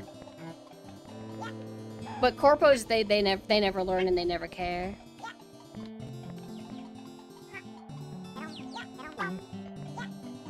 Because a lot of them, they're just like, we don't care if like our product doesn't become art and stand the test of time, as long as we make like a good income right now. Even if all reviewers say it's bad, as long as we make like a lot of money, then we're like happy. It's sad.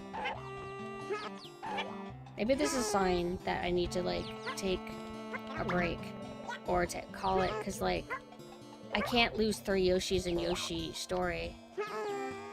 Oh my god, I can't lose 3 Yoshis in Yoshi story! What's up, Daza? Oh my god, stop. I lost 3 Yoshis. Right? No, I lost 2. And then yellow Yoshi is gonna die, and that will be 3.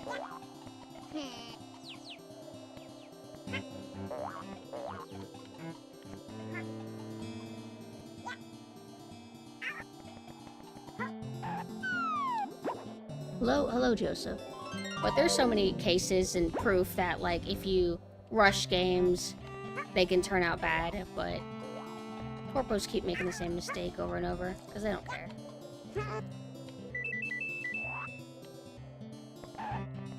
Like, and it sucks, because, like, think about how good Vampire the Masquerade Bloodlines would be if they weren't rushed.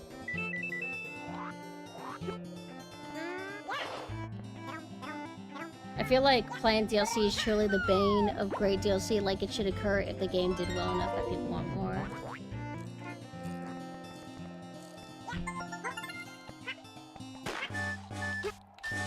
Okay, I gotta lock in, I don't wanna die.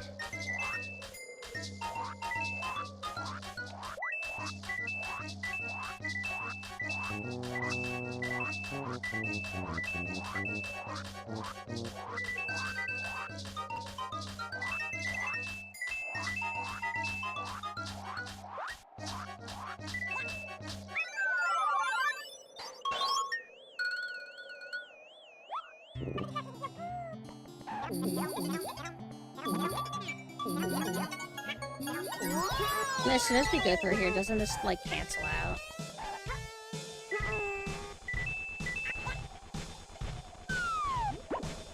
The AAA pipeline is surely where ideas go to die 8 months down the line. Sad.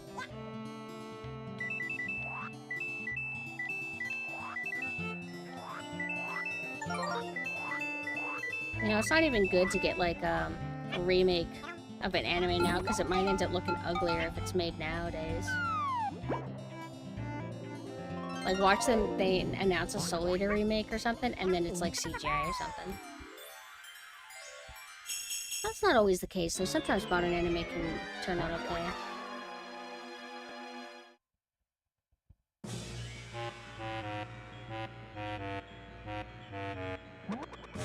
Can't get cool new ideas for games because they need to sell 8 billion units. Oh yeah. They looked at the data. You make a gacha or an open world. There you go. It has to be preferably for a pre-existing IP. Eggnog recipe, so people can make the amazing eggnog that Abigail taught me how to make. And you're supposed to put sugar in the white of the egg.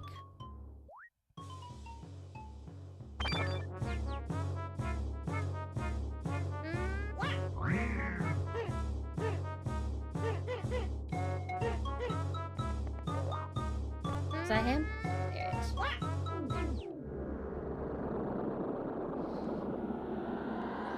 Rockstar is gonna sell everyone slap and they will still make millions. Just wait for the GTA 6 train wreck. Will it be a train wreck?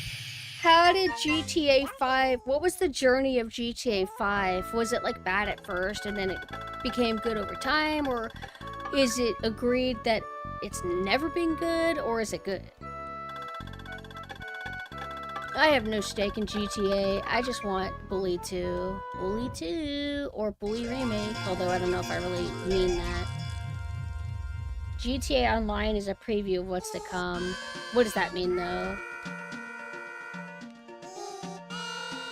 But I'm gonna probably call it here because my back is like killing me. I'm gonna probably take a shower. But at some point I will finish up my Yoshi Island playthrough.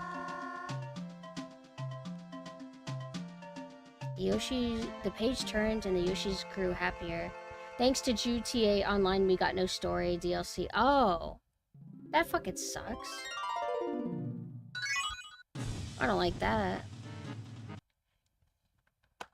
Well, let's go ahead and mosey on over to the room.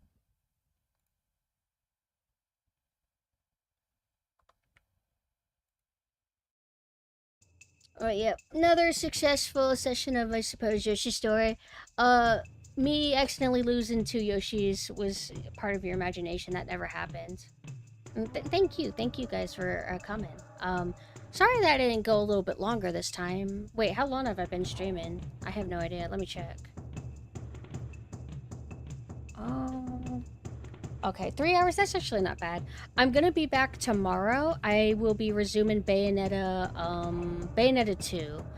Just another like casual replay of it. I'm gonna be in my classic forms though. I'm not gonna be in Moe like this. We'll probably finish up the game tomorrow, right? I might start it a little bit late though, because since I'm gonna likely be up for like at least 3 more hours before I actually go to bed, I'll probably wake up at 4. But I'm also doing community night in my Discord this Sunday. We're gonna be playing Team Fortress 2. Whenever I wake up, who knows when that's gonna be. So here's my Discord. If you want to join, you can be notified whenever I go live or whenever we do game and movie nights. Vox will be in the corner for a while until I get bored of it and then do something else. Do you remember the scene with Lamar saying yee ass haircut? The new people basically said no more of this even though it was viral. People don't want that kind of dialogue? Also, here is my Twitter. This is my main default Twitter. But if you want specifically SailorSynth and Captain Anessa, which is the form I'm in right now, that's right here. And then here is my website. This is my general hub for all things me. It has ways to support, reference sheets, lore, just typical standard VTuber stuff, and, you know, redirections to, like, all my various sites. And again, thank you guys so much for coming. So let's go ahead and see who is actually awake right now. Who is around? Barrel's still awake. Why don't we raid Barrel again? Raid Barrel. Oh yeah, no problem. I love streaming late because I like to see lots of you guys that I can only see at the nighttime. Okay, now I leave for real. Bye.